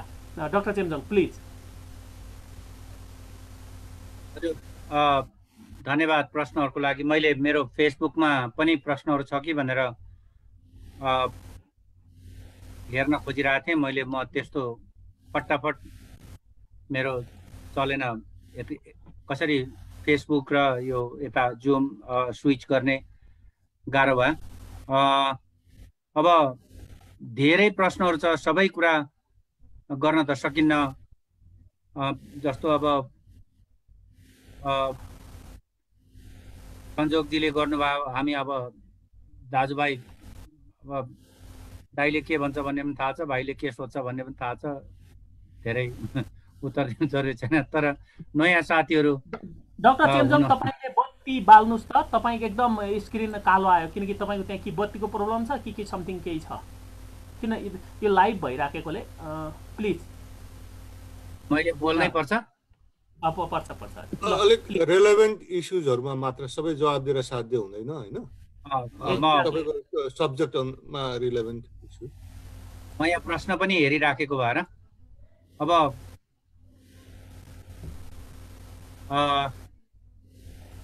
मैले आदिवासीभित्र पनि विभेद छ भन्ने कुरा मैले स्वीकार गरेँ। अब यो विभेद हरेक खालका हुन्छन्, सामाजिक हिसाबको, सांस्कृतिक हिसाबको, आर्थिक हिसाबको, अनेक खाले विभेद छ। त्यो कुरा हामी सबैलाई थाहा छँदैछ। अनि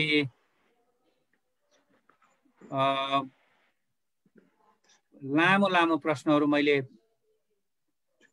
हेर्न मलाई अलिकति गाह्रो हुन्छ यहाँनिर। सो यहाँहरूसँग पछि कुरा गर्न पनि सकिन्छ जस्तो लाग्छ।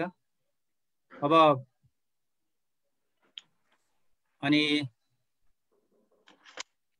एकजना राजनीतिक दलहरूमा पहिचानवादीहरू विभाजित भएकोले आदिवासी आन्दोलन सफल हुन नसकेको हो कि होइन, त्यो एउटा कारण हो। नयन निमसङ याक्थुम्बाजीले सोध्नुभएको रहेछ। त्यो एउटा कारण हो।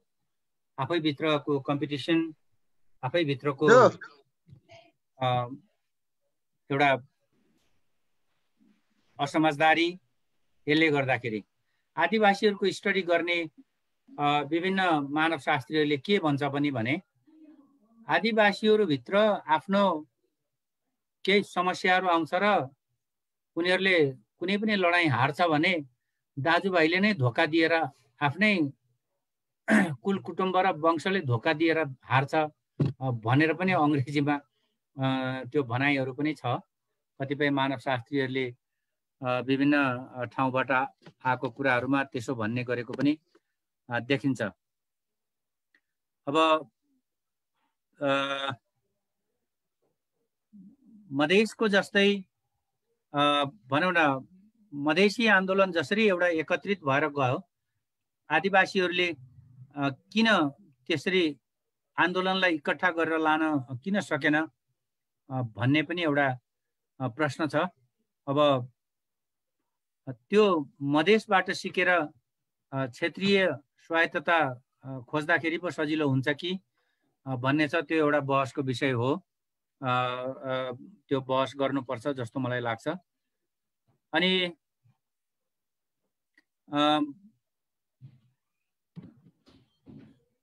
संविधान निर्माणको बेलामा जस्तै अहिले पनि आदिवासी जनजातिहरूको आन्दोलन त्यही घनत्वमा, त्यही गतिमा होस् भनेर अपेक्षा गर्नु कतिको जायज छ संविधान बनिसकेपछि पनि भन्ने जस्तो प्रश्न छ सोनाम लामाजीको।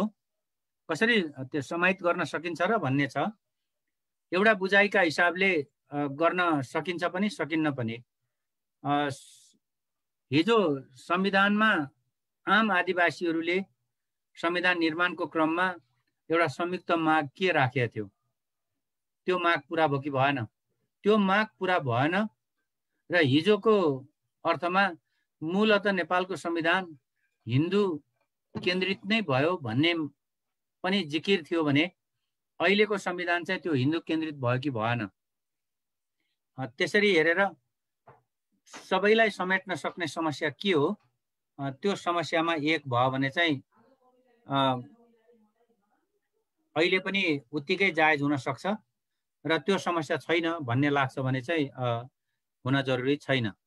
अब अमृत तमोजीले अनुकूल चेतनाको, आफू अनुकूल चेतनाको निर्माण गर्न नसक्नु कमजोरी हो भन्नुभएको छ।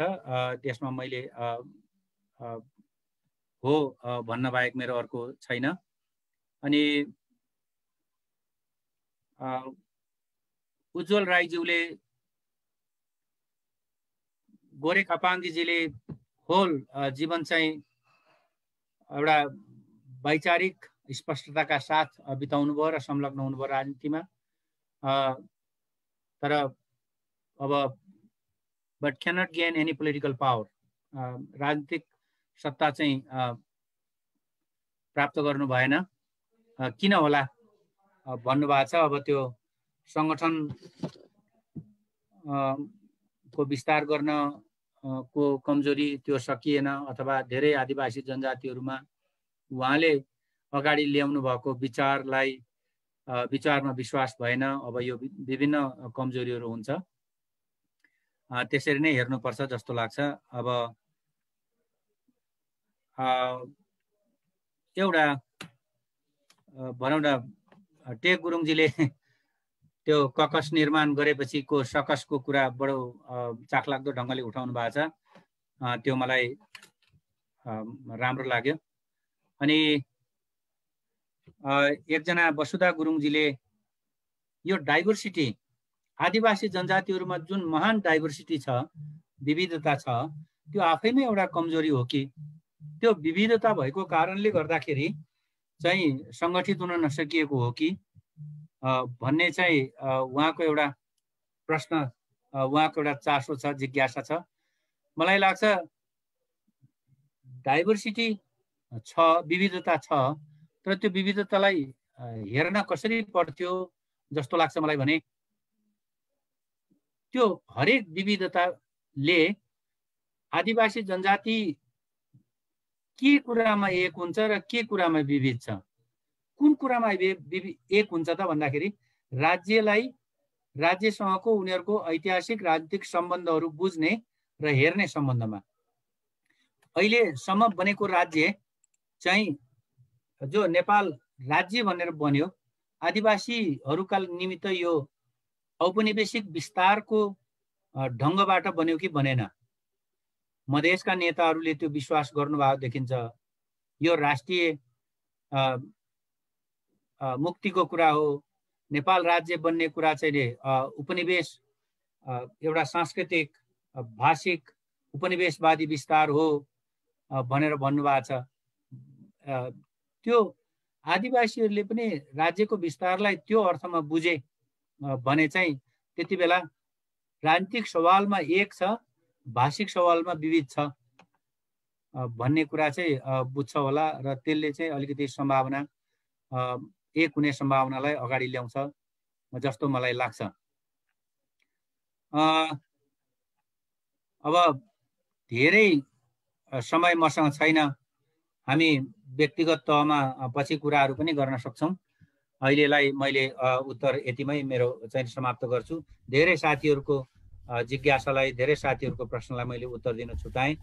म फेसबुकमा पनि गएर मैले त्यो प्रश्नहरू बटुल्न सकिनँ, यसको लागि माफी माग्छु। र यो एउटा छलफलको कुरा हो।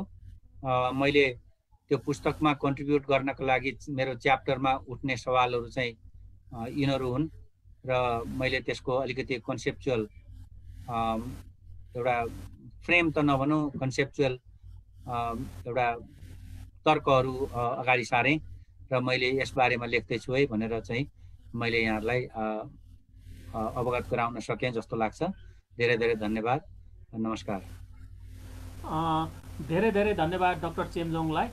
यो प्रश्नहरू आए, स्वाभाविकमा कतिपय प्रश्नहरू डाक्टर चेम्जोङले डिल गर्न सक्नु भएन होला, कतिपय टेक्निकली स्क्रोल गर्दा त्यो एक्सेस भएन होला। त्यसमा अन्यथा आदरणीय व्यक्तित्वज्यूहरूले अन्यथा नलिदिनु होला। म एकदम विनम्रतापूर्वक आग्रह गर्न चाहन्छु, किनकि प्राविधिक रूपमा स्क्रोल गर्दा यो तपाईको अलिकति पावरफुल इन्टरनेट क्यापेबिलिटी नहुँदाखेरि अथवा ब्यान्डविड्थ अलिकति पावरफुल नहुँदाखेरि पनि स्क्रोल गर्दा समस्या हुने। त्यसैले कतिपय मैले पनि स्क्रोल गर्न सकिनँ होला, जो मैले सर्च गरेर डाक्टर चेम्जोङको च्याट बक्समा राखिदिनका निमित्त मेरो बाटाबाट पनि सर्च गर्दाखेरि केही त्रुटिहरू भयो होला। विभिन्न व्यक्तित्वहरूले हात उठाउनु भएको हामी एकदम एक्सट्रिमली सरी। आजको लागि फेरि अरू कार्यक्रमहरूमा तपाईँहरू जोडिँदै जानुहुनेछ र आफ्ना प्रश्नहरू, ती अहिलेसँग सम्बन्धित प्रश्नहरू पनि स्वाभाविक रूपमा राख्दै जानुहुनेछन् र बहस र छलफल आफैमा निरन्तर प्रक्रिया हो। त्यसैले यो कुराहरू तपाईँहरूको बिचमा राख्दै अब हामी कार्यक्रमको अन्तिम चरणमा आइपुगेका छौँ।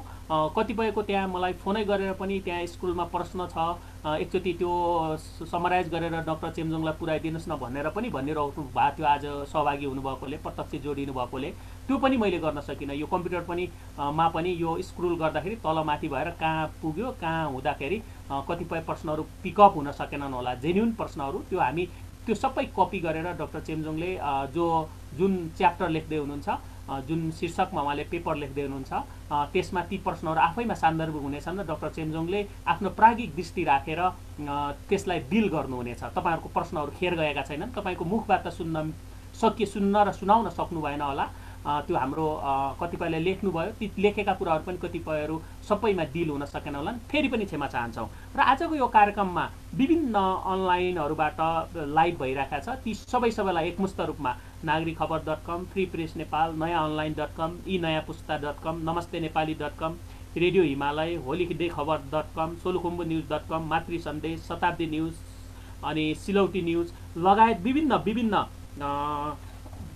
पेजहरू मार्फत नेपाल आदिवासी जनजाति महासङ्घको आफ्नो आधिकारिक पेज www.facebook.com/nephin.nepal पनि लाइभ हेरिराख्नुभएका तपाईँ सम्पूर्णमा केही कार्यक्रमहरू सञ्चालन गर्दा प्राविधिक रूपले त्रुटिहरू रह्यो होलान्, केही कुराहरू त्यसलाई तपाईँले अन्यथा लिनुहुने छैन।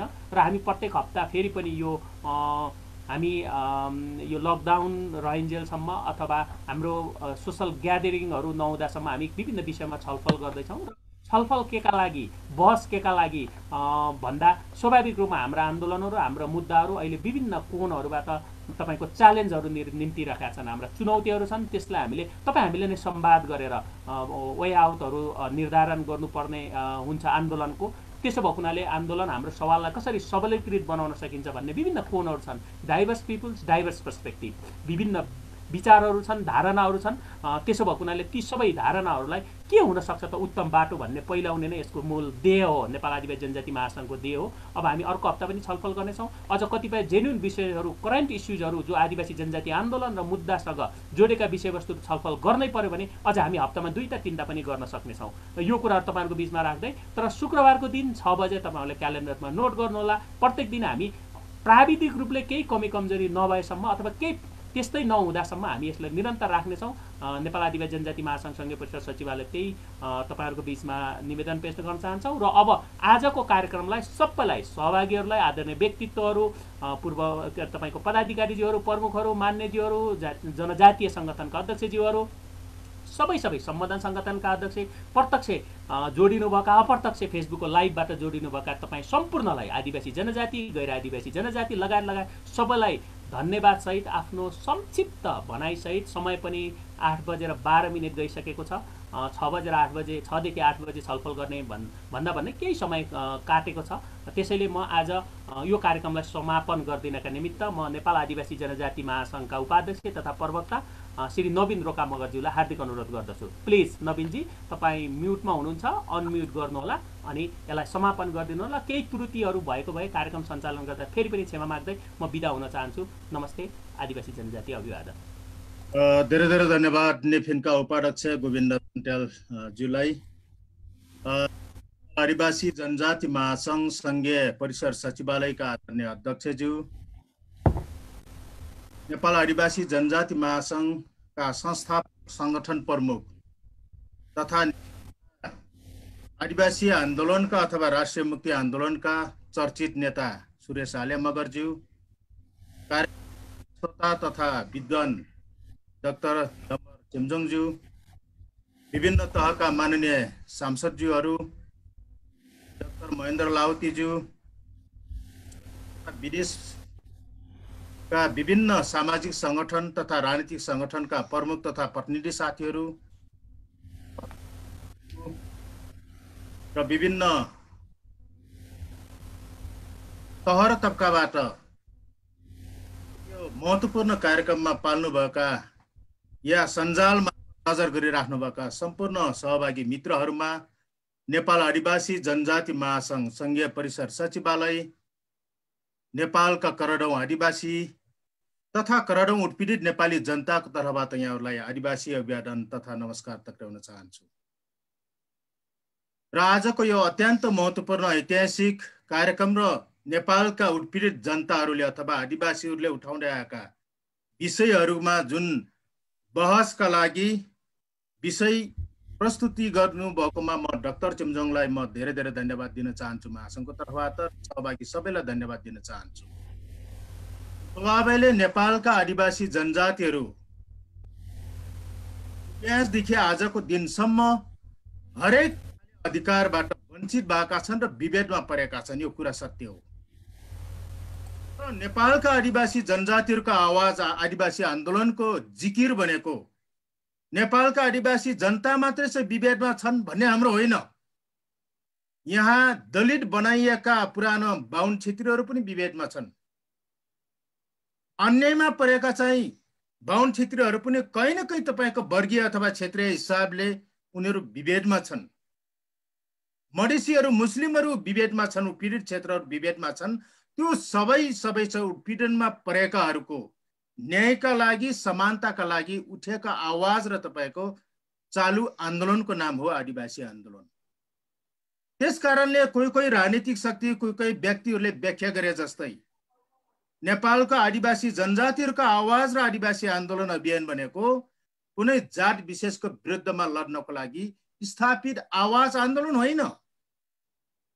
आदिवासी जनजाति समुदाय सहितका अन्यमा परेका सबै नेपाली समुदायको न्यायका लागि, समानताका लागि चालु आन्दोलनको नाम हो आदिवासी आन्दोलन।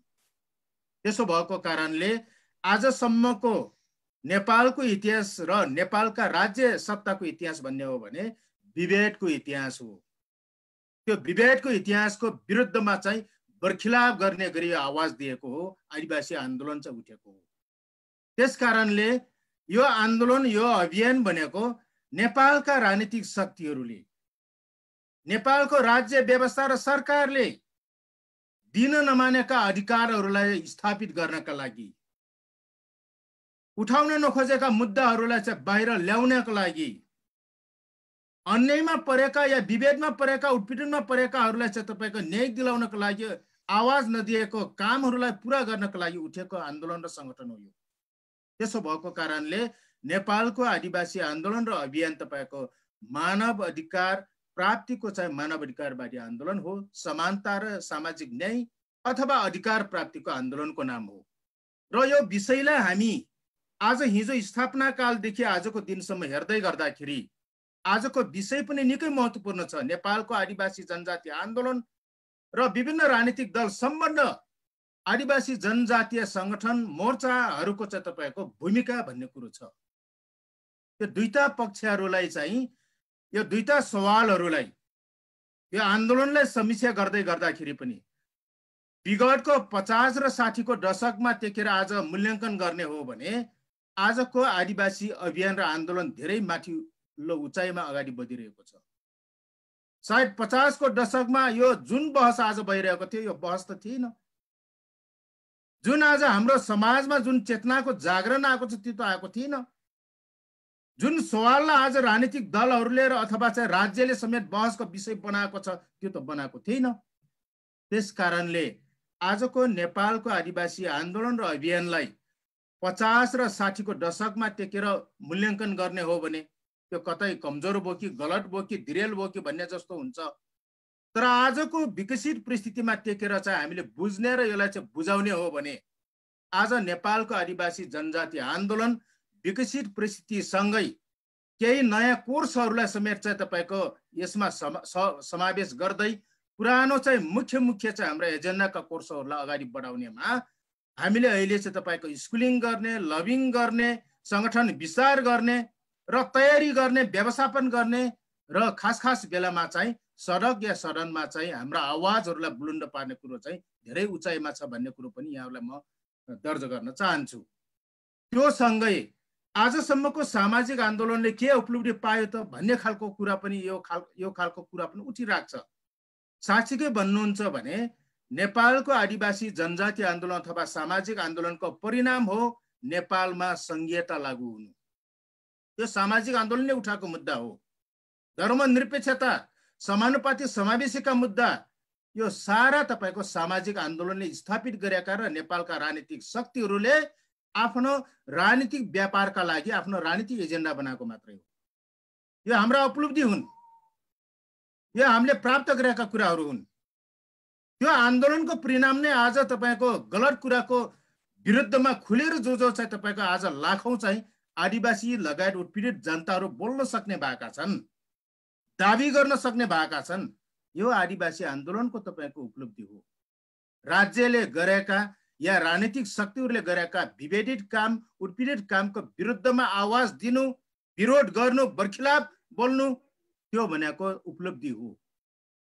त्यस कारणले अहिले चाहिँ तपाईँको हामी कुन अवस्थामा आइपुगेका छौँ भने चाहिँ हिजो विकसित परिस्थितिमा 50 र 60 को दशकमा नेपालमा आदिवासी जनजातिहरूको संगठनलाई राजनीतिक शक्तिले तपाईको राजनीतिक शक्तिको रूपमा चाहिँ ओन गरेको थिएन। 50 को दशकमा तत्कालीन नेपाल कम्युनिस्ट पार्टी माओवादीद्वारा सञ्चालित 10 वर्ष जनयुद्धमा चाहिँ जातीय मुद्दाले एउटा राजनीतिक आकार पाएको हो। त्यो मुद्दा र त्यो चाहिँ तपाईको प्रवेशसँगै त्यो बहससँगै आज नेपालमा यो मुद्दा चाहेर नचाहेर सरकार राज्य राजनीतिक शक्तिहरूले राजनीतिक मुद्दाको रूपमा स्थापित गर्न चाहिँ जबरजस्त बाध्य भएको कारणले आज हरेक संगठनहरूमा हरेक पार्टीहरूमा चाहिँ विभिन्न चाहिँ आदिवासी जन्य जातीय चाहिँ तपाईको संगठन मोर्चाहरू निर्माण गर्न बाध्य भएका छन्।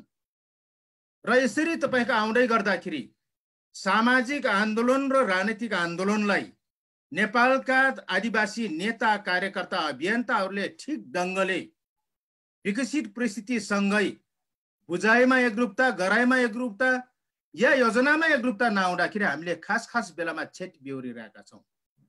बरु एउटा सामाजिक शक्तिले राजनीतिक शक्तिलाई निषेध गर्ने, राजनीतिक शक्तिले तपाईको सामाजिक शक्तिलाई निषेध गर्ने खालको जो गलत कमजोर चाहिँ दृष्टिकोणले गर्दाखेरि हामी एकरूपताका साथ साझा मुद्दाहरूमा साझा दृष्टिकोण सहित अगाडि बढ्न सकेका छैनौँ।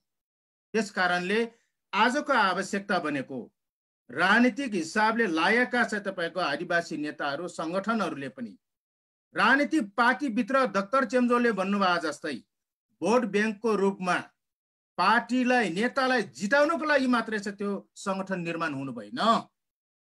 नेपाल आदिवासी जनजाति महासङ्घको आह्वान र अनुरोध छ, तपाईहरूले जुन राजनीतिक पार्टीमा जातीय संगठन मोर्चाहरू निर्माण गर्नुभएको छ, राजनीतिक अधिकार सहितको मोर्चा र संगठन निर्माण गर्नुस्, त्यसको लागि लड्नुस्, यो हाम्रो अनुरोध हो। जबसम्म राजनीतिक अधिकार सहितको मोर्चा र संगठन तपाईले निर्माण गर्न सक्नुहुन्न तबसम्म तपाईले निर्माण गर्नुभएको, तपाई त्यहाँ चाहिँ लिडरशिप गरिराख्नु भएको कुनै पनि आदिवासी जनजातीय संगठन अथवा मोर्चाले गरेका निर्णयहरू तपाईको मूल संगठन पार्टीले मान्दैन। तर राजनीतिक अधिकार प्राप्त गरेको चाहिँ मोर्चा संगठनले गरेका चाहिँ निर्णयहरू मूल पार्टीले त्यसको बर्खिलाफ गर्न पाउँदैन। यो तहमा तपाईहरू जान जरुरी छ भन्ने कुरो हो। दोस्रो चाहिँ हामी सामाजिक स्तरबाट सामाजिक आन्दोलनबाट तपाईको हरेक राजनीतिक पार्टीमा गएर हामी कसैलाई पनि हाम्रो मुद्दा बारेमा स्कुलिङ गर्ने त्यो त्यति सम्भव छैन। त्यसकारण हाम्रो अनुरोध के रह्यो भने राजनीतिक पार्टी सम्बद्ध जातीय संगठनका साथीहरू पनि एउटा सामाजिक संगठन सहितको साझा धारणामा आएर साझा योजना बनाएर बुझाइ बनाएर तपाईहरूले हाम्रा आदिवासीहरूका साझा मुद्दाहरू, नेपाली जनताका देशका साझा मुद्दाहरू बारेमा चाहिँ त्यही भित्र नै त्यो संगठन मार्फत त्यो मोर्चा मार्फत आदिवासी जनता कार्यकर्ता नेताले स्कुलिङ गर्न जरुरी छ। अन्यथा ज्यानले मात्रै चाहिँ आदिवासी हुने तर भावना विचार र बुझाइले चेतनाले आदिवासी नहुने हो भने त्यो अवश्य पनि नेपालका आदिवासी जनजातिहरूको लागि दुर्भाग्य हो। त्यो सँगै आदिवासी जनजाति महासंघ जस्ता सामाजिक संगठनहरूले मात्रै चाहिँ तपाईको आज चाहिँ हामी सबै अधिकार प्राप्त गर्न सक्छौं भन्ने कुरो छैन। सामाजिक संगठनका आफ्नै सीमाहरू हुन्छन्, त्यो सीमासम्म उसले लड्ने हो, हिट्ने हो, लाग्ने हो। त्यस कारणले राजनीतिक हिसाबले समेत हाम्रो मान्छेहरू सचेत हुनै जरुरी छ, सामाजिक हिसाबले समेत चाहिँ सोशलाइज हुन जरुरी छ। आज धेरै जसो चाहिँ हाम्रो सामाजिक क्याम्पमा भएका चाहिँ आदिवासी जनता अथवा चाहिँ नेता अगुवाहरू राजनीतिक हिसाबले अचेत छौं है, यो कमजोरी पातो यहाँनिर छ। दोस्रो, राजनीतिक क्याम्पमा भएका धेरै जसो हाम्रो नेता कार्यकर्ता र अभियन्ताहरू सामाजिक हिसाबले धेरै सोशलाइज भएको छैनौं। हेर्नुहोस्, ज्यान हेर्दाखेरि हाम्रै हो, आदिवासीको ज्यानै हो, ब्लड हेर्दाखेरि पनि त्यो हो, तर आफ्नो जाति समुदाय के कारणले पछाडि पर्यो उसले उठाएका चाहिँ सामाजिक न्यायका र समानताका र तपाईको पहिचान अधिकारका मुद्दाहरू के हुन् भन्ने कुरोमा अननोन छन्। त्यसकारणले त्यो अननोन भएका आफ्नो पार्टी भित्रका चाहे आदिवासी नेता हुन् चाहे गैर चाहिँ आदिवासी नेता कार्यकर्ता हुन्, उनीहरूलाई स्कुलिङ गर्न जरुरी छ राजनीतिक कर्मीहरूले। त्यसो भएको कारणले आजको आवश्यकता भनेको सामाजिक र राजनीतिक हिसाबले लागेका दुईटा जो गतिशील एउटा चाहिँ डाइनामिक्सहरू छन्, यो दुईटा एकले अर्कोमा चाहिँ क्लेश हुने होइन, एकले अर्कोलाई निषेध हुने होइन। सामान्य अवस्थामा आफ्नो चाहिँ गतिमा लाग्ने हो, बग्ने हो। तर खास मुद्दा र साझा मुद्दाहरूमा हाम्रो दृष्टिकोण एकरूपता भएको छैन है। हामी यो समीक्षा गर्ने एकदम सही ठाउँमा आइपुगेका छौँ। हाम्रो साझा दृष्टिकोण ठिक ढङ्गले बनेन भने योजना पनि साझा बन्दैन, लक्ष्य पनि साझा बन्दैन के। त्यस कारणले साझा लक्ष्य प्राप्तिका लागि, साझा योजना कार्यान्वयन गर्नका लागि साझा दृष्टिकोण आजको आवश्यकता हो।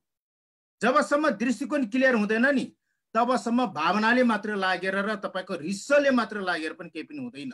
त्यस कारणले सामाजिक आन्दोलन बनेको सामाजिक एउटा तपाईको भावनाको शक्ति हो, राजनीतिक आन्दोलन बनेको विचारको शक्ति हो। यो दुईटा शक्तिलाई चाहिँ हामीले यसलाई क्लेश गराउने होइन, यसलाई छुट्याउने होइन, यसलाई कम्पोज गरेर चाहिँ लग्यौँ भने एक चरण हामी नेपालको सन्दर्भमा पनि मधेसका चाहिँ विभिन्न विचारमा विभक्त मधेसी नेता, कार्यकर्ता, जनताहरू चाहिँ मधेसको मुद्दामा, मधेसीको मुद्दामा एक ठाउँमा आएको कारणले उनीहरूले आज हामीभन्दा बढी अधिकार प्राप्त गरेका छन्। तर हामी चाहिँ राजनीतिक हिसाबले लाग्नेहरू, सामाजिक हिसाबले लाग्नेहरू खास साझा मुद्दाहरूमा साझा धारणा बनाएर चाहिँ एक ठाउँमा नआएको कारणले हामी धेरै कुरा गुमाएका छौँ।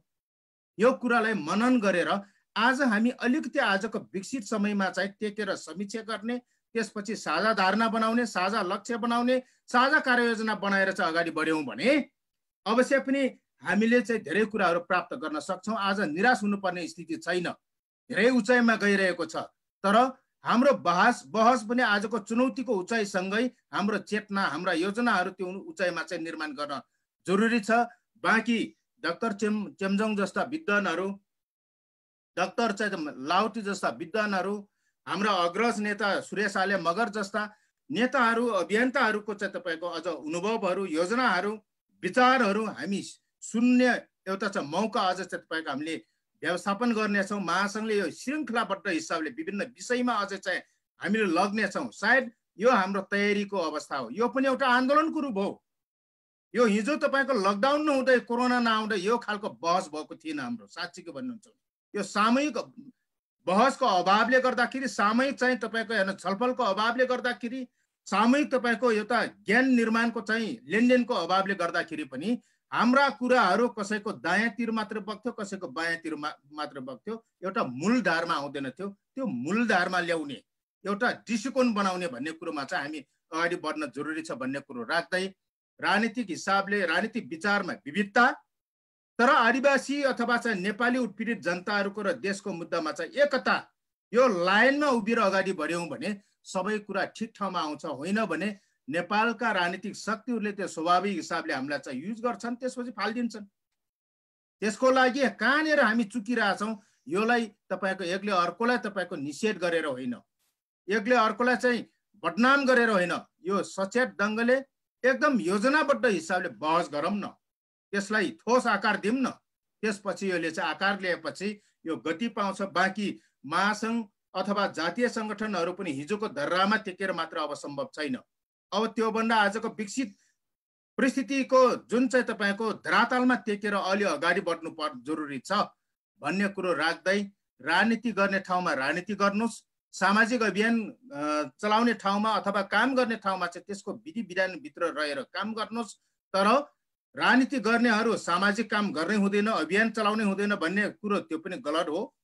सामाजिक अभियानमा लाग्नेहरू चाहिँ राजनीतिक चाहिँ ज्ञान निर्माण पनि गर्नु हुँदैन, राजनीति गर्नु पनि हुँदैन भन्ने तहमा गयौँ भने हामी ठिक ठाउँमा पुग्दैनौँ भन्ने कुरो आजको विकसित नेपालको अवस्थाले बताउँछ भन्ने कुरो राख्दै म आजको यो अत्यन्त महत्त्वपूर्ण कार्यक्रममा विषय प्रस्तुत गरिदिनु हुने र विचार व्यक्त गर्ने हुने जो विद्वानहरू, नेताहरू र हाम्रो मिडिया मार्फत, विभिन्न चाहिँ सञ्जाल मार्फत जो हाम्रो विचारलाई, यो कार्यक्रमलाई सम्प्रेषण गर्ने सबैलाई चाहिँ म पत्रकार साथीहरूलाई, जुन सञ्चार माध्यमहरूलाई महासङ्घको तर्फबाट धन्यवाद दिन चाहन्छु। आयोजक साथीहरू, व्यवस्थापक साथीहरू र यो जुम मिटिङको लागि सहयोग गर्नुहुने सबै चाहिँ व्यवस्थापक साथीहरूलाई धन्यवाद सहित फेरि पनि हामी छिटोभन्दा छिटो एउटा महत्त्वपूर्ण विषयमा यसरी चाहिँ स्कलरहरू मार्फत र सम्बन्धित चाहिँ आन्दोलनका चाहिँ नेताहरू मार्फत अझै हाम्रा विचारहरू चाहिँ तपाईँको सम्प्रेषण गर्ने र छलफल गर्ने एउटा व्यवस्थापन गर्नेछौँ भन्ने कुरो राख्दै आजको यो कार्यक्रम यही समापन भएको